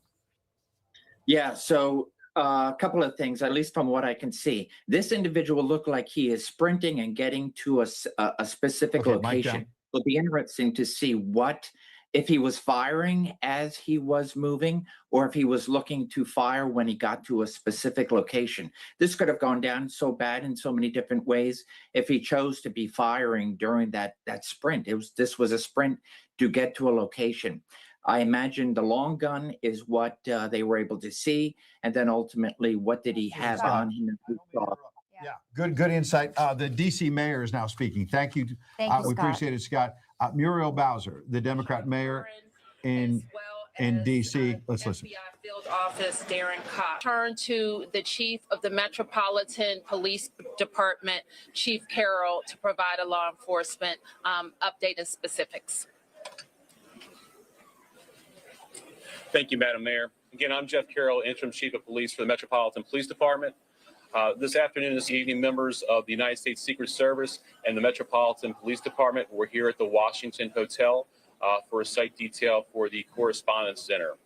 As the mayor mentioned, at approximately 8:36 tonight, an individual charged a U.S. Secret Service checkpoint here in the lobby area of the hotel. He was armed with a shotgun, a handgun, and multiple knives. As he ran through that checkpoint, members of law enforcement from the United States Secret Service intercepted that individual. This is a very preliminary investigation at this point. We do know that law enforcement exchanged gunfire with the individual. We do know that a U.S. Secret Service uniformed division officer was struck in his vest. He was transported to a local hospital for treatment. He seems to be in good spirits at this time. The suspect in this case, he was not struck by gunfire. However, he was transported to a local hospital to be evaluated. Again, we're very early in the investigation. We have members of the United States Secret Service, the Metropolitan Police Department, and the FBI here to continue to investigate this matter. But at this point, it does appear he is a lone actor, a lone gunman. There does not appear to be any sort of danger to the public at this time. However, we are continuing to investigate this matter. At this point, I will turn it over to, I believe, the FBI. Hi, good evening. I'm Darren Cox. I'm the Assistant Director in charge of the FBI's Washington Field Office. The American public should be proud of the quick response and heroic actions from law enforcement officers tonight to keep the American public safe. Their actions are absolutely heroic. The public should also rest assured that there will be no stone unturned during this investigation. The FBI currently has our Joint Terrorism Task Force here on scene, along with our criminal division, our crisis response team, and agents from across the country are working on any leads that may come in this investigation. Anyone with tips in this investigation should call 1-800-CALL-FBI. Thank you. Director Kern. Thank you. My name is Sean Kern. I'm the Director of the Secret Service. Tonight, we saw exactly what our brave men and women do each and every day to protect our protectees. It's not easy, and I will tell you that they performed admirably. We got to see what they do, and that individual, when he charged a checkpoint, was apprehended. It shows that our multi-layered protection works, and I'm grateful to our partners that help assist us with building these sites and protecting these sites. Very fortunate that this officer is alive, is being observed, and I'm grateful that the president reached out to this officer and spoke with him earlier. I ask everybody to pray for him and all of our officers and agents that were involved. And I will tell you, we will continue with the mission. Thank you. Thank you. Judge Shapiro. I'm Janine Pirro. I'm the United States Attorney. Right now, the defendant is being charged with 2 counts, 924C, using a firearm during a crime of violence, and a second crime under 111, which is assault on a federal officer using a dangerous weapon. Now, as you all know, there was an individual, a uniformed Secret Service officer, who was shot. Unfortunately, he is doing all right and he will be fine. But it is clear, based upon what we know so far, that this individual was intent on doing as much harm and as much damage as he could.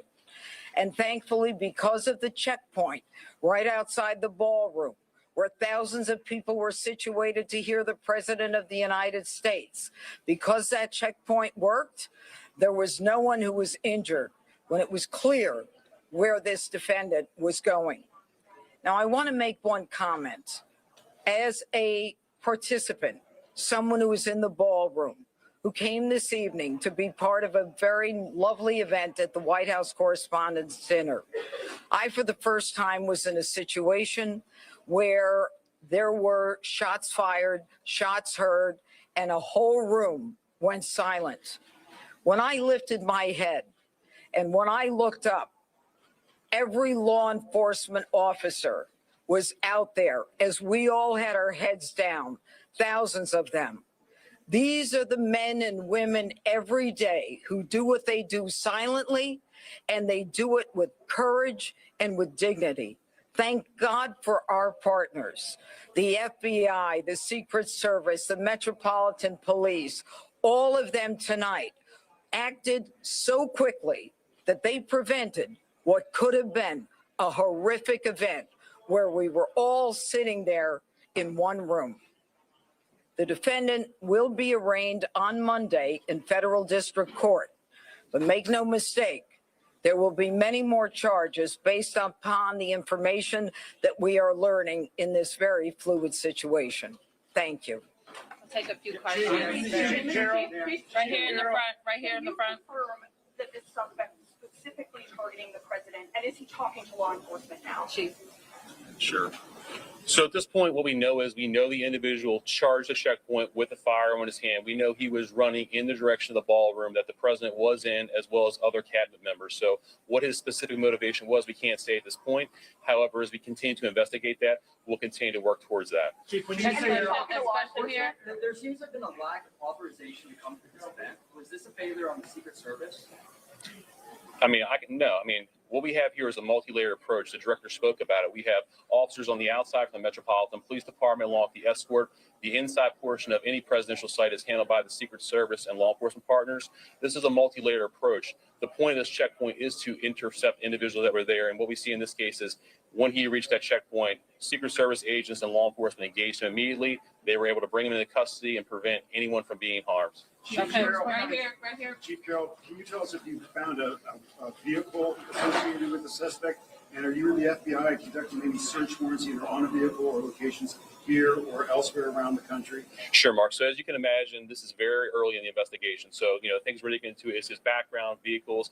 Those are all things that the FBI, the Metropolitan Police Department, and the Secret Service are working together jointly to determine, is there anything else that's available? So I would imagine as we continue to go through this investigation, there will be additional search warrants and things of that nature as the investigation progresses. Is the suspect known to law enforcement? At this point, he was not known to the Metropolitan Police Department. I can tell you that. Right here. Chief, there are multiple other parties and events happening associated with this weekend tonight. Is there any reason to believe that there will be security concerns at those events? Are there preparations being made locally to protect those attendees? Yeah, absolutely not. So we have no indication. This is an isolated incident with one individual is the information that we do have. However, we do have additional officers across the city that are giving special attention. We do know there were some after parties and events that are planned that we will be providing coverage for those events. Yep, Chief, right here. the president said that this is not a particularly secure building. Do you agree with that assessment? I'm not exactly 100% familiar with this building. I do know in this incident tonight, I know there was a security plan that was developed by the Secret Service that the Metropolitan Police Department assisted with, and I know that security plan did work this evening. Right here. Thank you so much. You know specifically if President Trump was a target of this attack, and can you speak to their reporting about the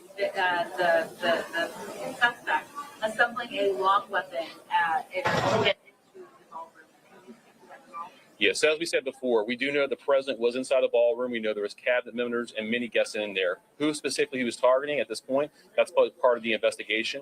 We do know that he was armed with a shotgun when he ran through that checkpoint. So that would look like a long weapon in video. All right, right here, right here, right here. Clarify, earlier you said there was an exchange of gunfire. Did the suspect fire any shots? And did the uniformed officer, do you know yet which weapon he was shot? Yeah, obviously we're only a couple hours into this instance, so we don't have that level of information.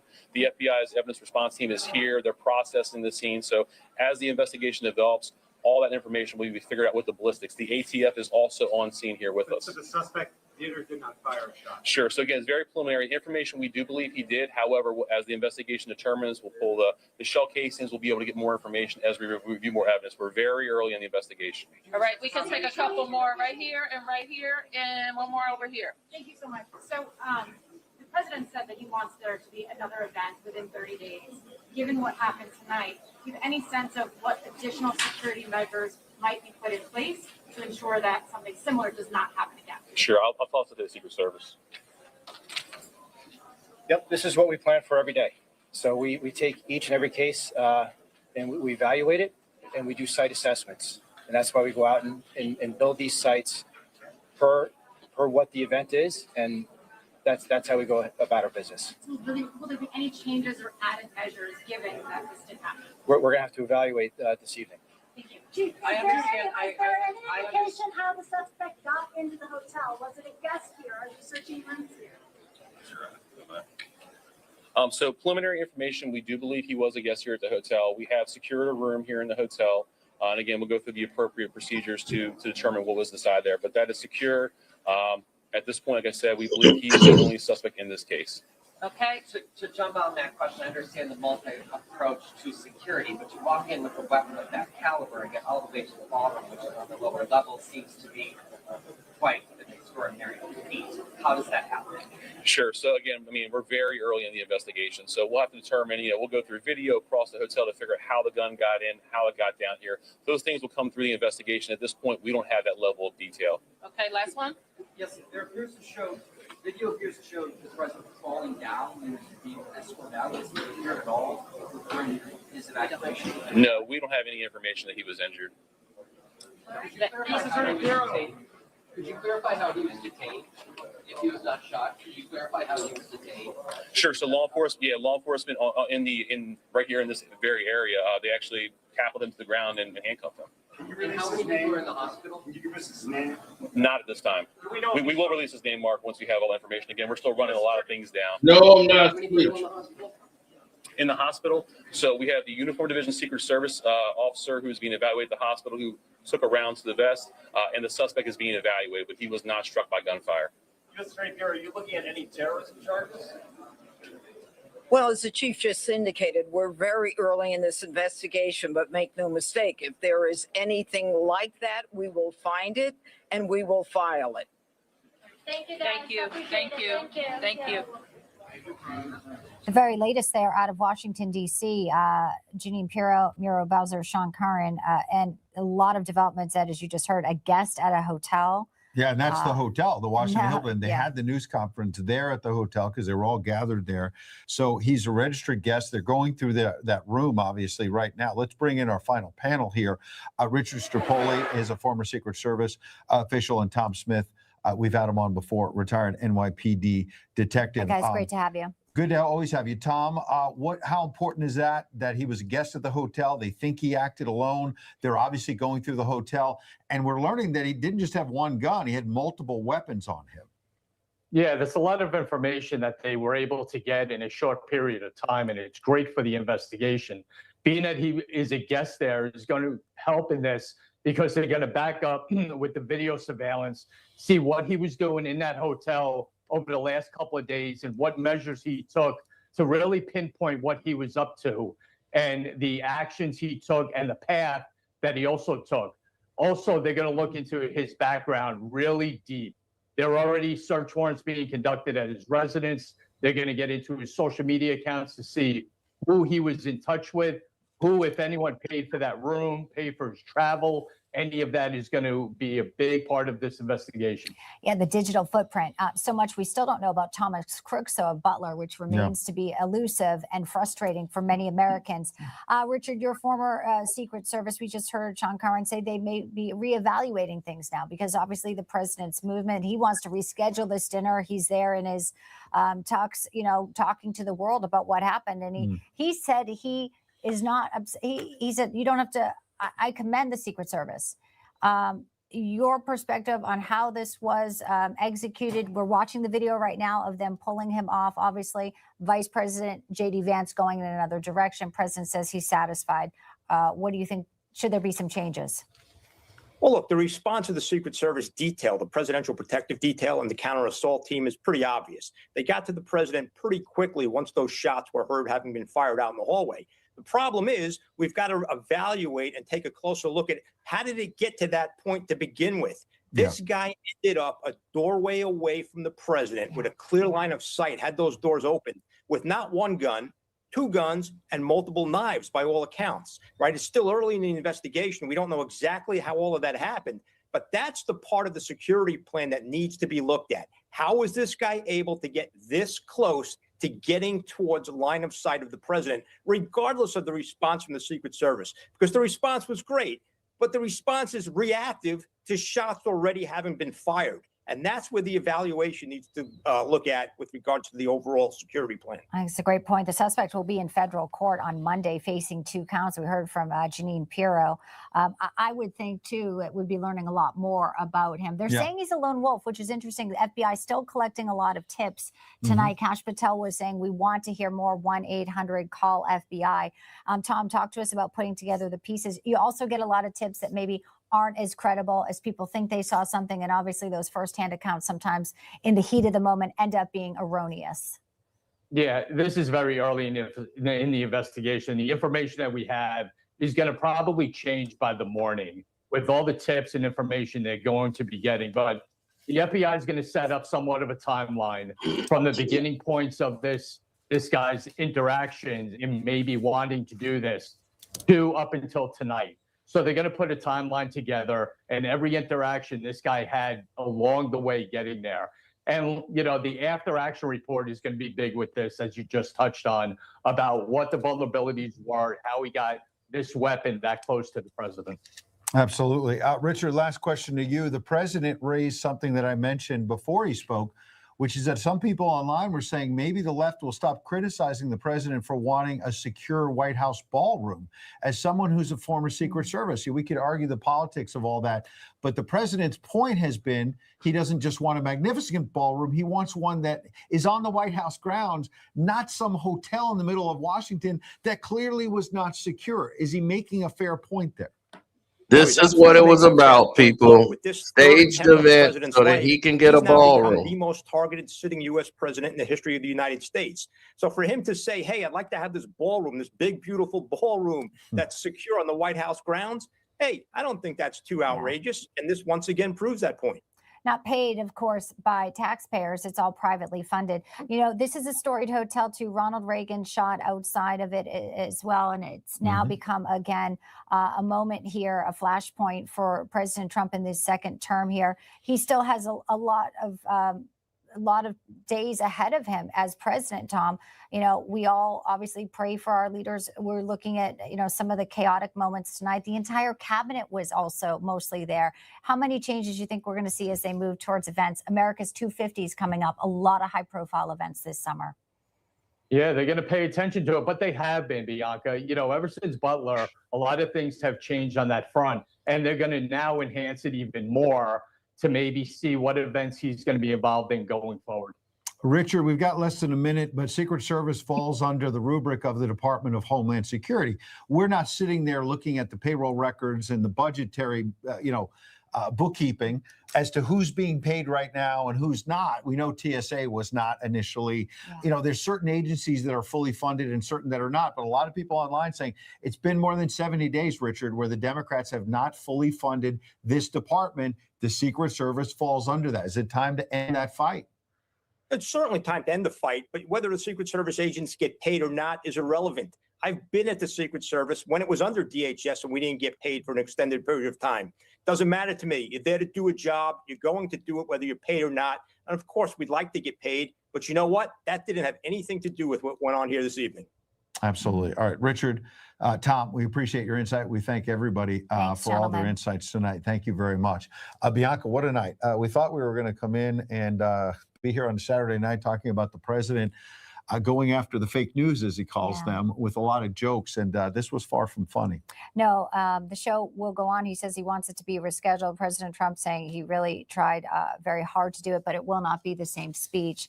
Will not be the same tomorrow morning, of course, when everyone wakes up and learns a lot more about the shooter. Again, he's been identified as Cole Thomas Allen, 31 years old, from Torrance, California, had a room tonight at the Hilton.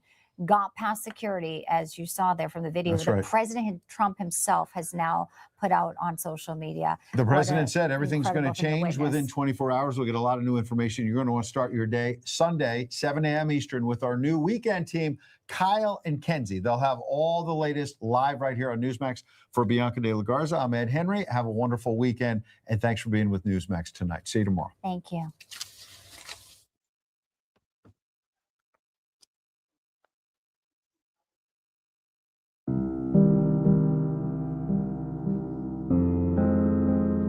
Lady Diana Spencer became a member of the royal family, wedding Elizabeth's eldest child, Charles, in 1981, a relationship that would change the whole shape and style of the monarchy. Though Charles and Diana seemed... Now, screw Charles and Diana. Let's get into it. Because I think it needs to be said, though it hurts to say.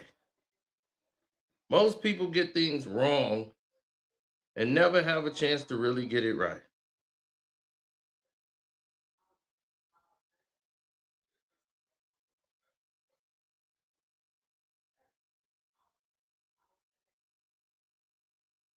Yep.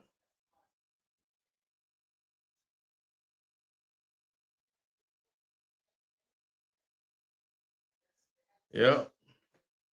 So, they expect us to believe a black man went and decided from Tucson, California, right? Or where he from?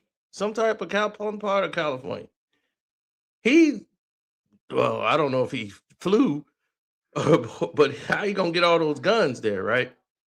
So he drives, assuming he drove, and gas cost is about $6 a gallon.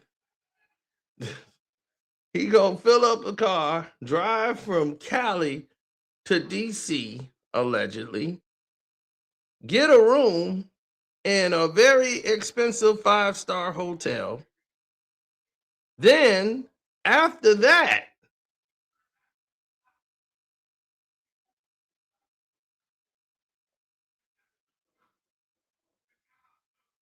okay, after that, here's what's even more crazy. After that, they sit there and say, well, we gotta see this guy, he didn't get shot, and we don't know if he got a shot off, but we're gonna get ballistic on shells. So some shots was fired if you're gonna get ballistic on shells. But once you saw the guy on the tape run through that line, and you saw Secret Service pull out guns, how that man wasn't shot? And he had a gun. Did that guy have a vest? Trump said the guy had a vest on, the Secret Service guy, and he survived because he had his vest. The vest did its job. So Trump is already admitting before the person from the police or the Secret Service.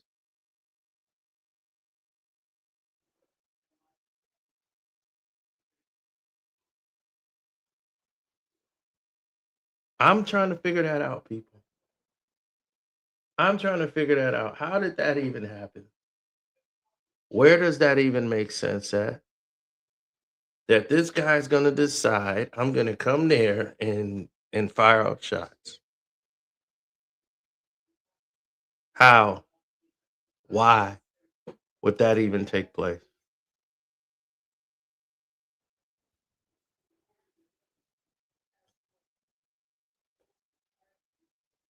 It makes no sense. None of it does. So if we're supposed to believe this, in Trump's whole interview process, he comes out and says, hey, if I had a big ballroom with bulletproof, this type of thing wouldn't happen. Who comes out and starts lobbying and trying to promote a ballroom? That's what we're doing now?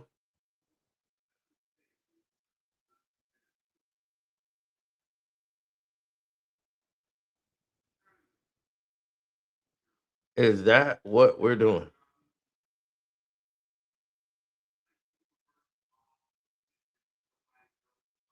Trump said the Secret Service member was shot. I don't believe it. Oh, the vest did its job. Great. So you can't lie and say the person was really shot when the thing hit their vest. So they weren't shot. So this man, you couldn't kill him because this is somebody you brought in. Couldn't wipe him out like you did the other brain dead individual on the roof. So you bring this guy in and said, oh, this was a would-be assassin sought to kill.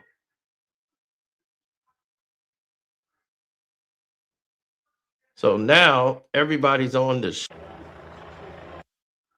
in Washington, D.C. They're on the streets, people. Let me show you what it's like here right now.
standing there for a while and there's always something close.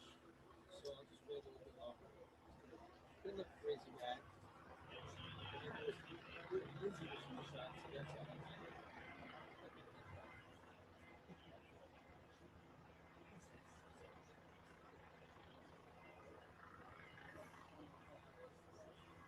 He's leaving, so. Oh, they're done. So we can look to your left. Now, if you want, you can look this way. Okay. So you have to go to the right shoulder.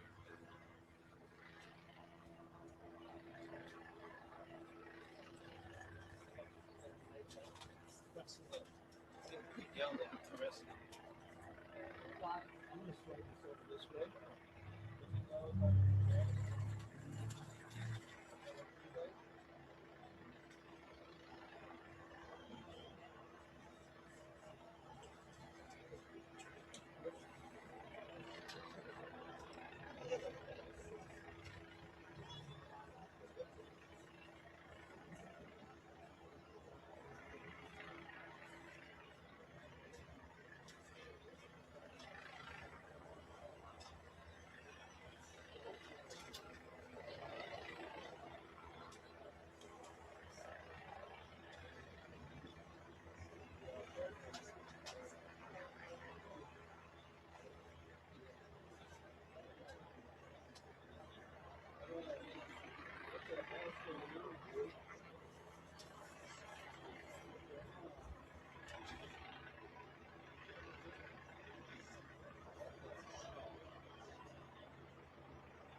SWAT team.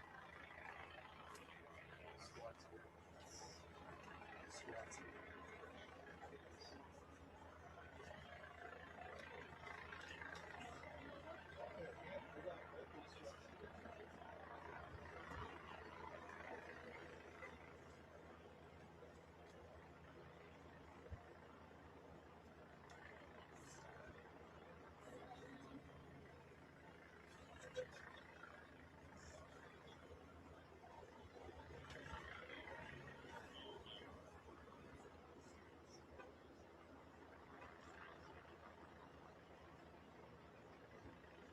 Get a better shot of the FBI SWAT? Is it America? I don't know if it's we're out, It's all moved up now.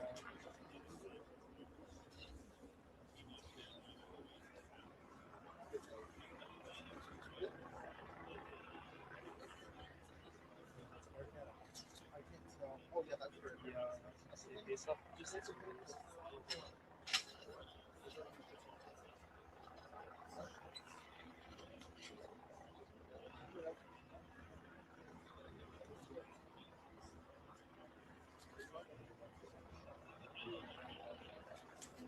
yeah, they just put one right on top of it. Where? Top of the. Oh, I see.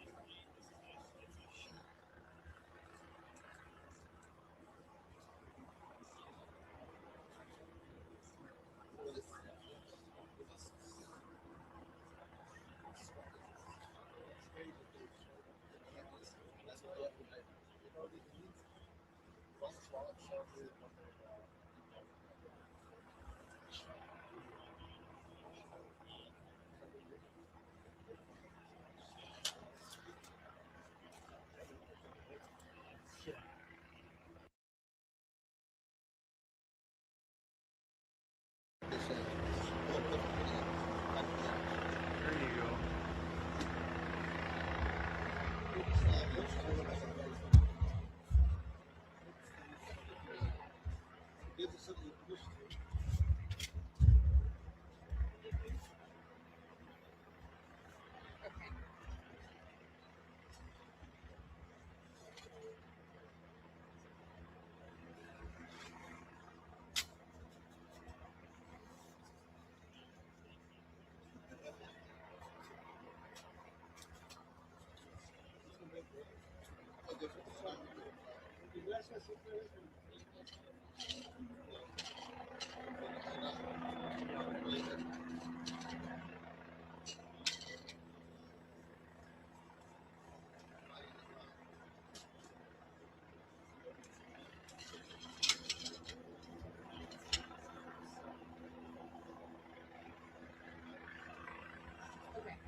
So now y'all see what it looked like, right?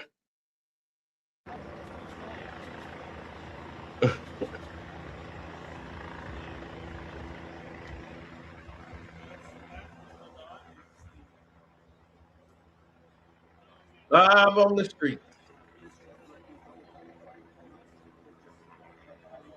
Conspiracies everywhere.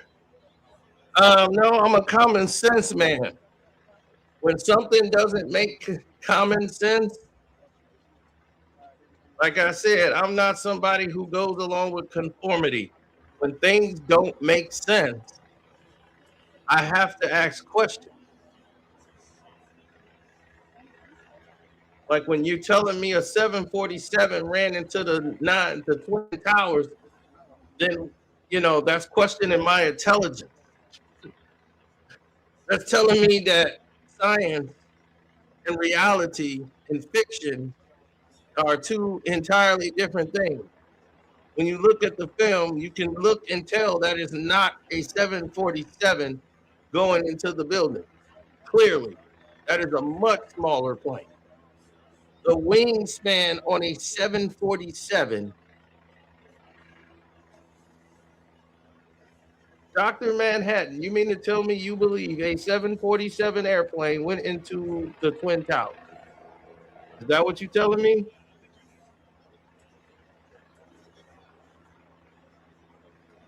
We need to hear Dr. Manhattan. Do you believe a 747 jumbo plane went into a Twin Tower? Any of them?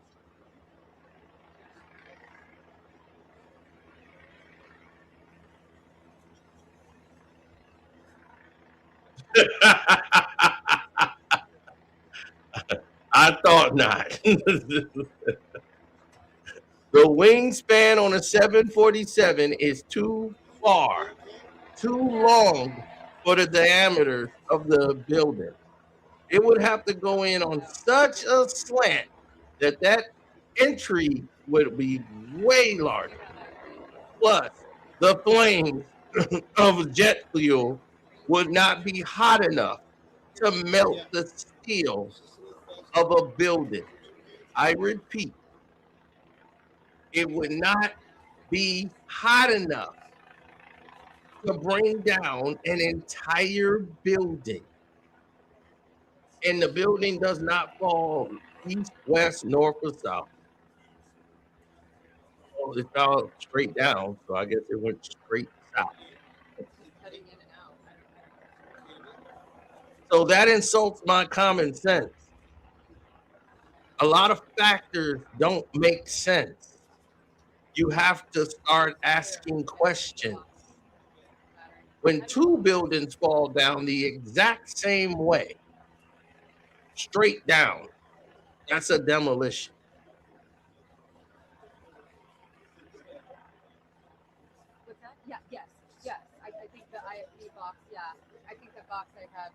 But we want to believe that a 747 went into a building. Did you forget about the plane that supposedly went into the Pentagon? And they showed a video and it looked like someone shot a missile at the front of the Pentagon, and they showed the front of the Pentagon. Do you think an airplane went through that? A 747 went through that? So 14 Arabs are going to just kidnap all planes and just start flying them? We supposed to believe that's possible? Oh, a 767. Jeez. Let's be accurate. That's even worse. A 767. We're supposed to believe that. And we're supposed to believe a plane crash landed in Philly that went over the top. They overtook the pilot. He put them in a nosedive when they got into the room. We're supposed to believe all of that took place. We're supposed to ignore our common sense. So let's ignore our common sense here.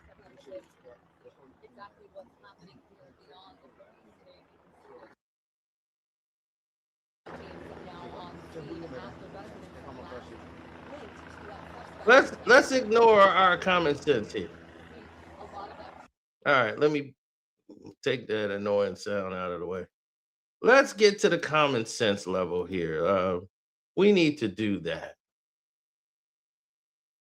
Okay, there we go. That's where we are. Now let's get to the common sense level here.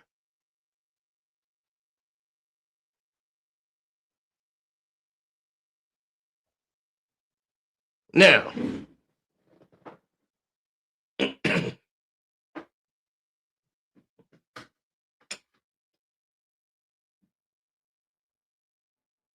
you know, I saved the actual newspaper from the 9/11 because I said it's going to be a historical moment. So I saved the newspaper from the 9/11. And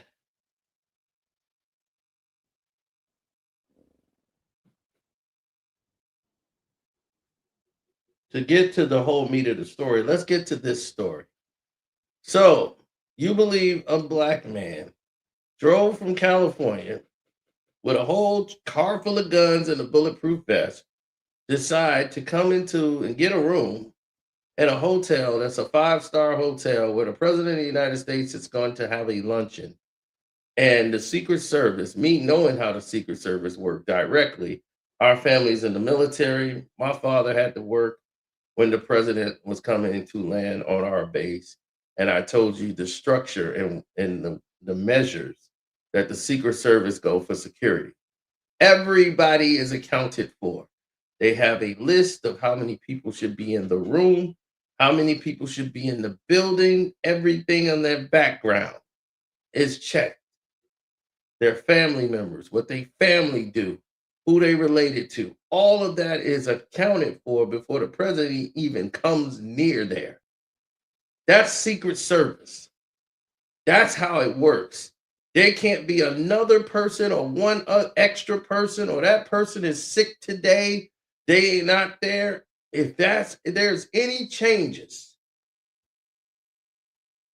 any type of change, a notification will have to be implemented. Security will have to close in.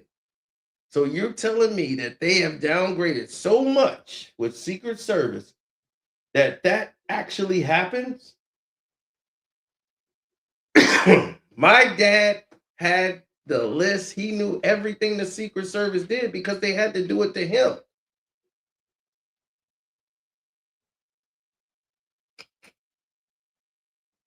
And he didn't even see the president. But he was on the base and in the area where the president was landing. So the people, the cooks in the kitchen, how many cooks are supposed to be in that kitchen at that time? That's the people they wanted to see in that kitchen at that time when the president lands. No extra person coming in the kitchen, exiting the kitchen. They have to remain there and remain still while the president is moving. President lands, everything is moving. Getting him to locations, the route they're taking, everything is counted. There's the 3 people. There's 1, 2, and 3. And this is why Clinton knew. He knew everything about people and personnel. He was very good with memory, like facial recognition, the memory and everything. He was really good at that.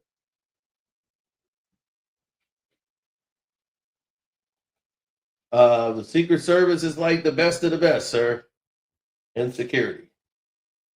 The best there is. They only take the best, supposedly. Like they might have downgraded. So, we're going to believe that a black man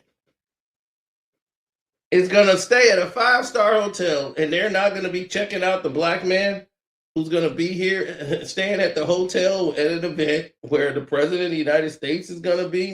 Meanwhile, other people like the Speaker of the House, all these political people that's in this place, they're not going to check and inspect who's in the rooms and have any background on these people whatsoever.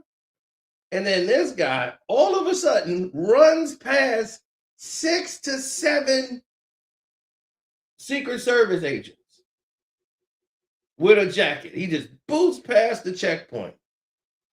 Then they pull out guns and he don't get shot? What? Wow. Then they claim that guy actually shot Secret Service. And then how did they apprehend a man with a gun? And according to Trump, he shot somebody. Trump said he shot the guy in the vest, and he survived. They're cooking this lie right up, but the guy who they tackled, he's not shot. But we've identified him as this guy. A black man is going to stay at a 5-star hotel and come all the way from California because he wants to assassinate the president.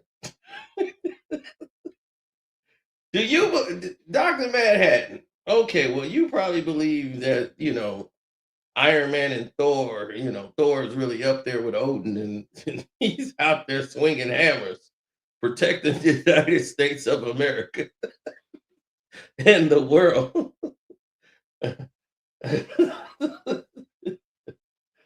Oh, man. JFK had 2 attempts. Yeah. Do you know where those attempts came from? In-house, buddy.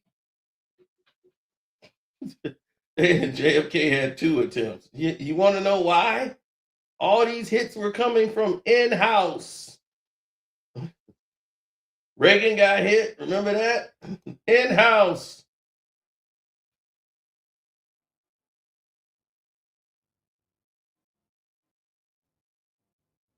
What's his name was running for president? RFK. They couldn't have him win. In-house.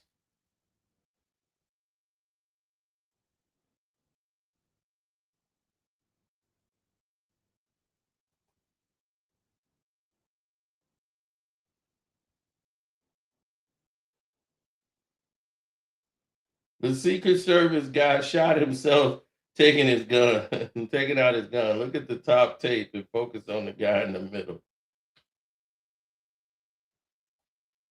That's what we should do. Let's go back to that tape. See, here's the problem I have with this whole situation is that if you want to make it believable, it has to be believable. I can't.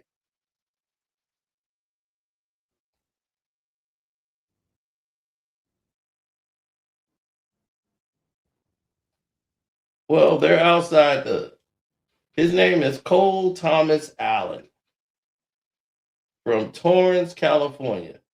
And they're the police are outside of his house right now. He was armed with guns, knives.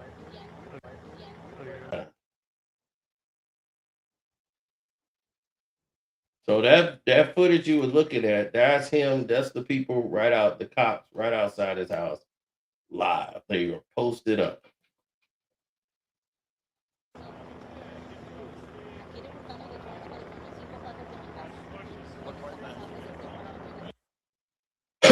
Or it looks like what it is, a dog and pony show.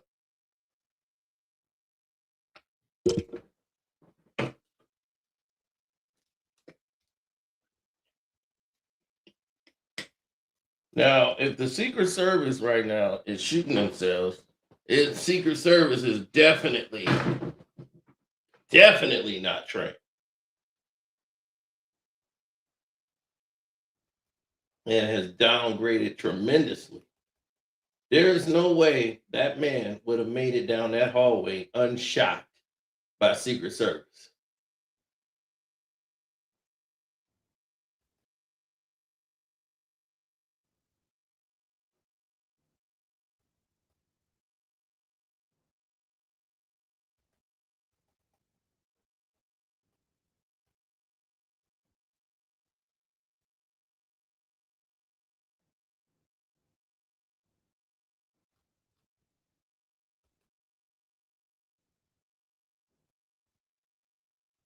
Now, after someone who allegedly is trying to take out the president, we don't know who he was going to get.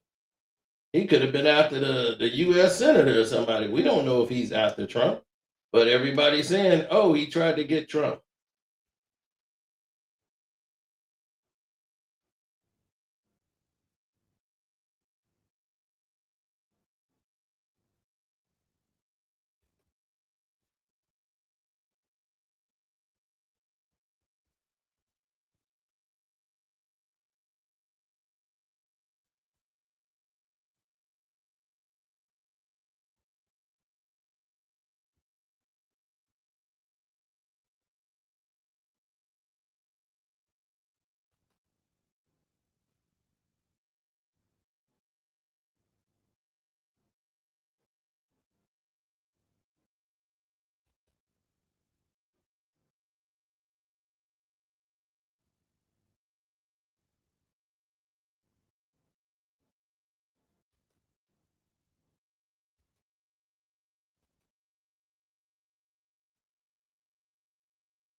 Yeah, well, that's not the case. So this black man decides that he's going to go all the way there. I wouldn't even believe it if he did that.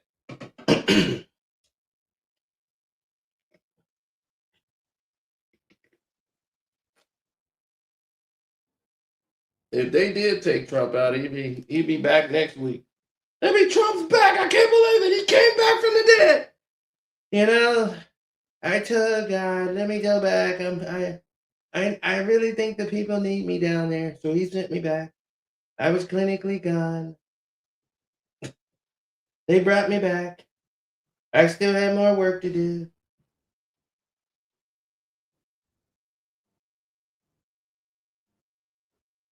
If it was a white man, would I believe it?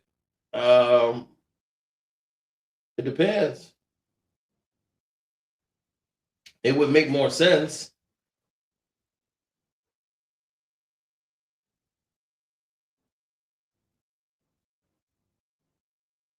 But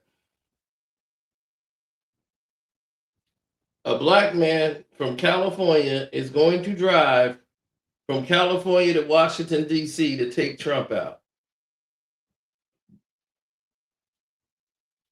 with gas being that high. And he's going to stay at a 5-star hotel. So that means this is a guy of means. Who's giving him money? And why would a man of means go after Trump? That just doesn't make any sense.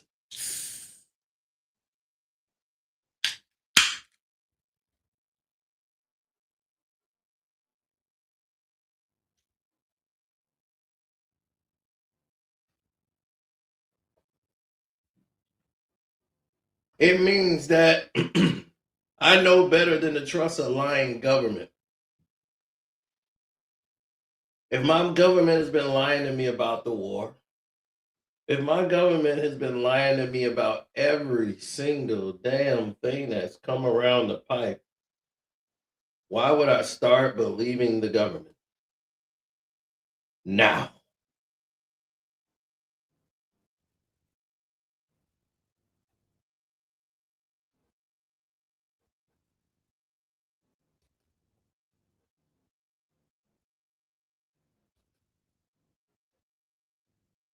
See, that's the part that we have a problem with.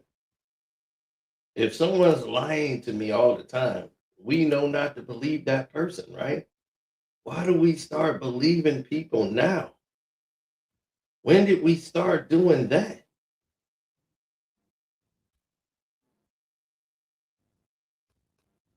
When did we start believing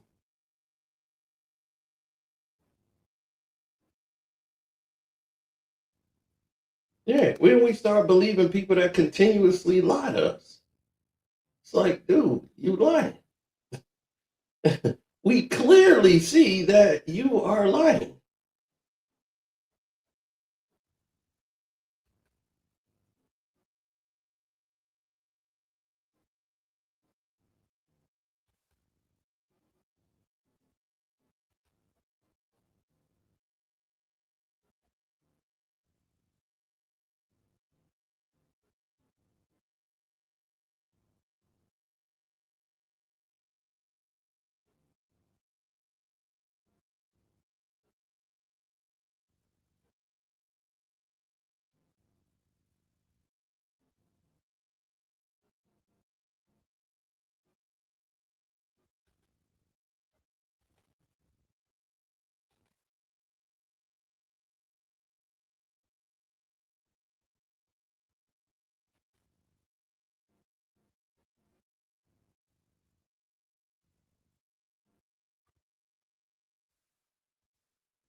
Right. He could have been going after Cash Patel. We don't know. We don't know if he's going after Trump. We don't know anything. He could have been trying to get back to his room. Who knows?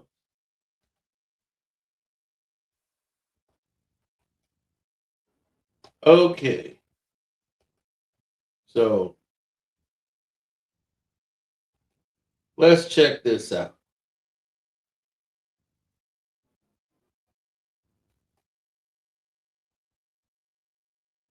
He said he shot himself. Let's look for the flash in the video. All right, let me move myself out the equation. He said, watch the guy in the middle. Well, let me slow down the speed of this. Playback speed.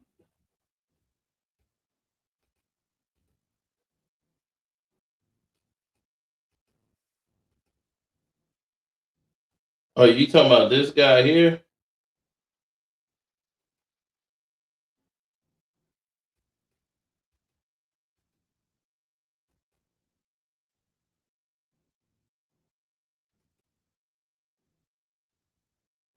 Well, he might have got popped coming through the door.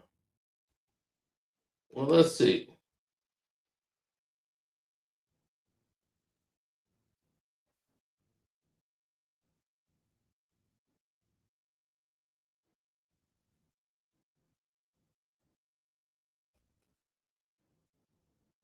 Okay, this guy in the middle. Let's see what he's doing, sir. Oh, it looked like he got popped. So it looked like this guy came through, blasted him, took off.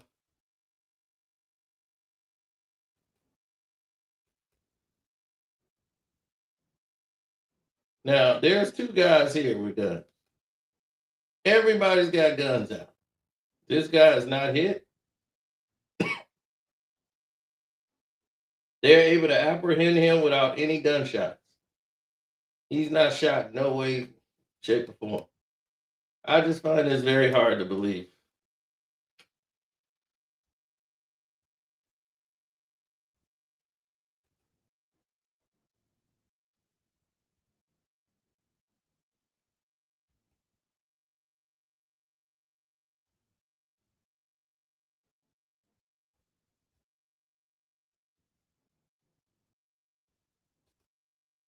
He was planted. He overslept. That was the only. He only had his drawers on under the coat. He forgot his position.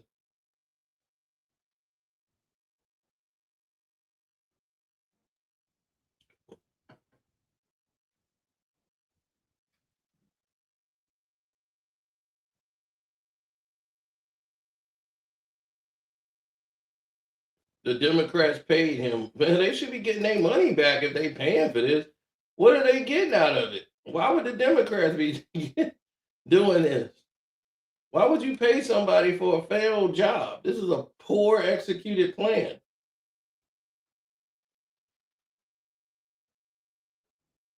So if this thing is poorly executed, why would the Democrats are not known for poorly executed hits.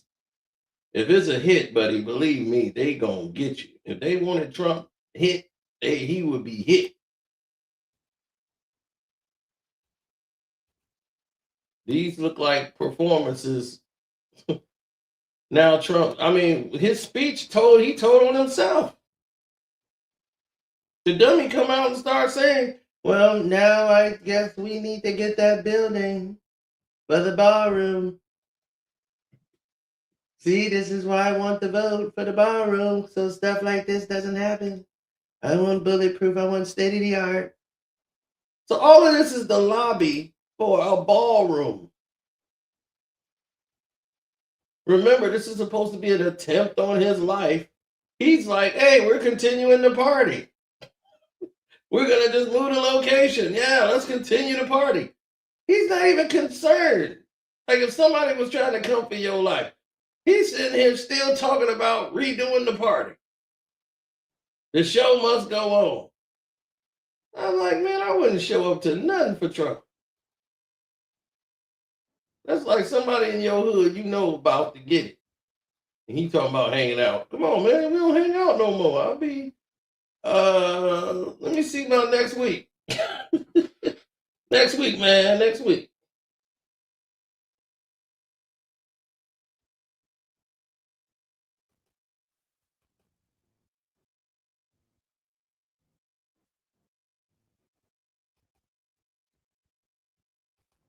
It's just over for her. You know, the whole Trump administration is falling apart. They're using gimmicks to try to keep themselves relevant. And it's tired. This game is old and lame. And they on borrowed time. They'll soon be out of here. Just a matter of time.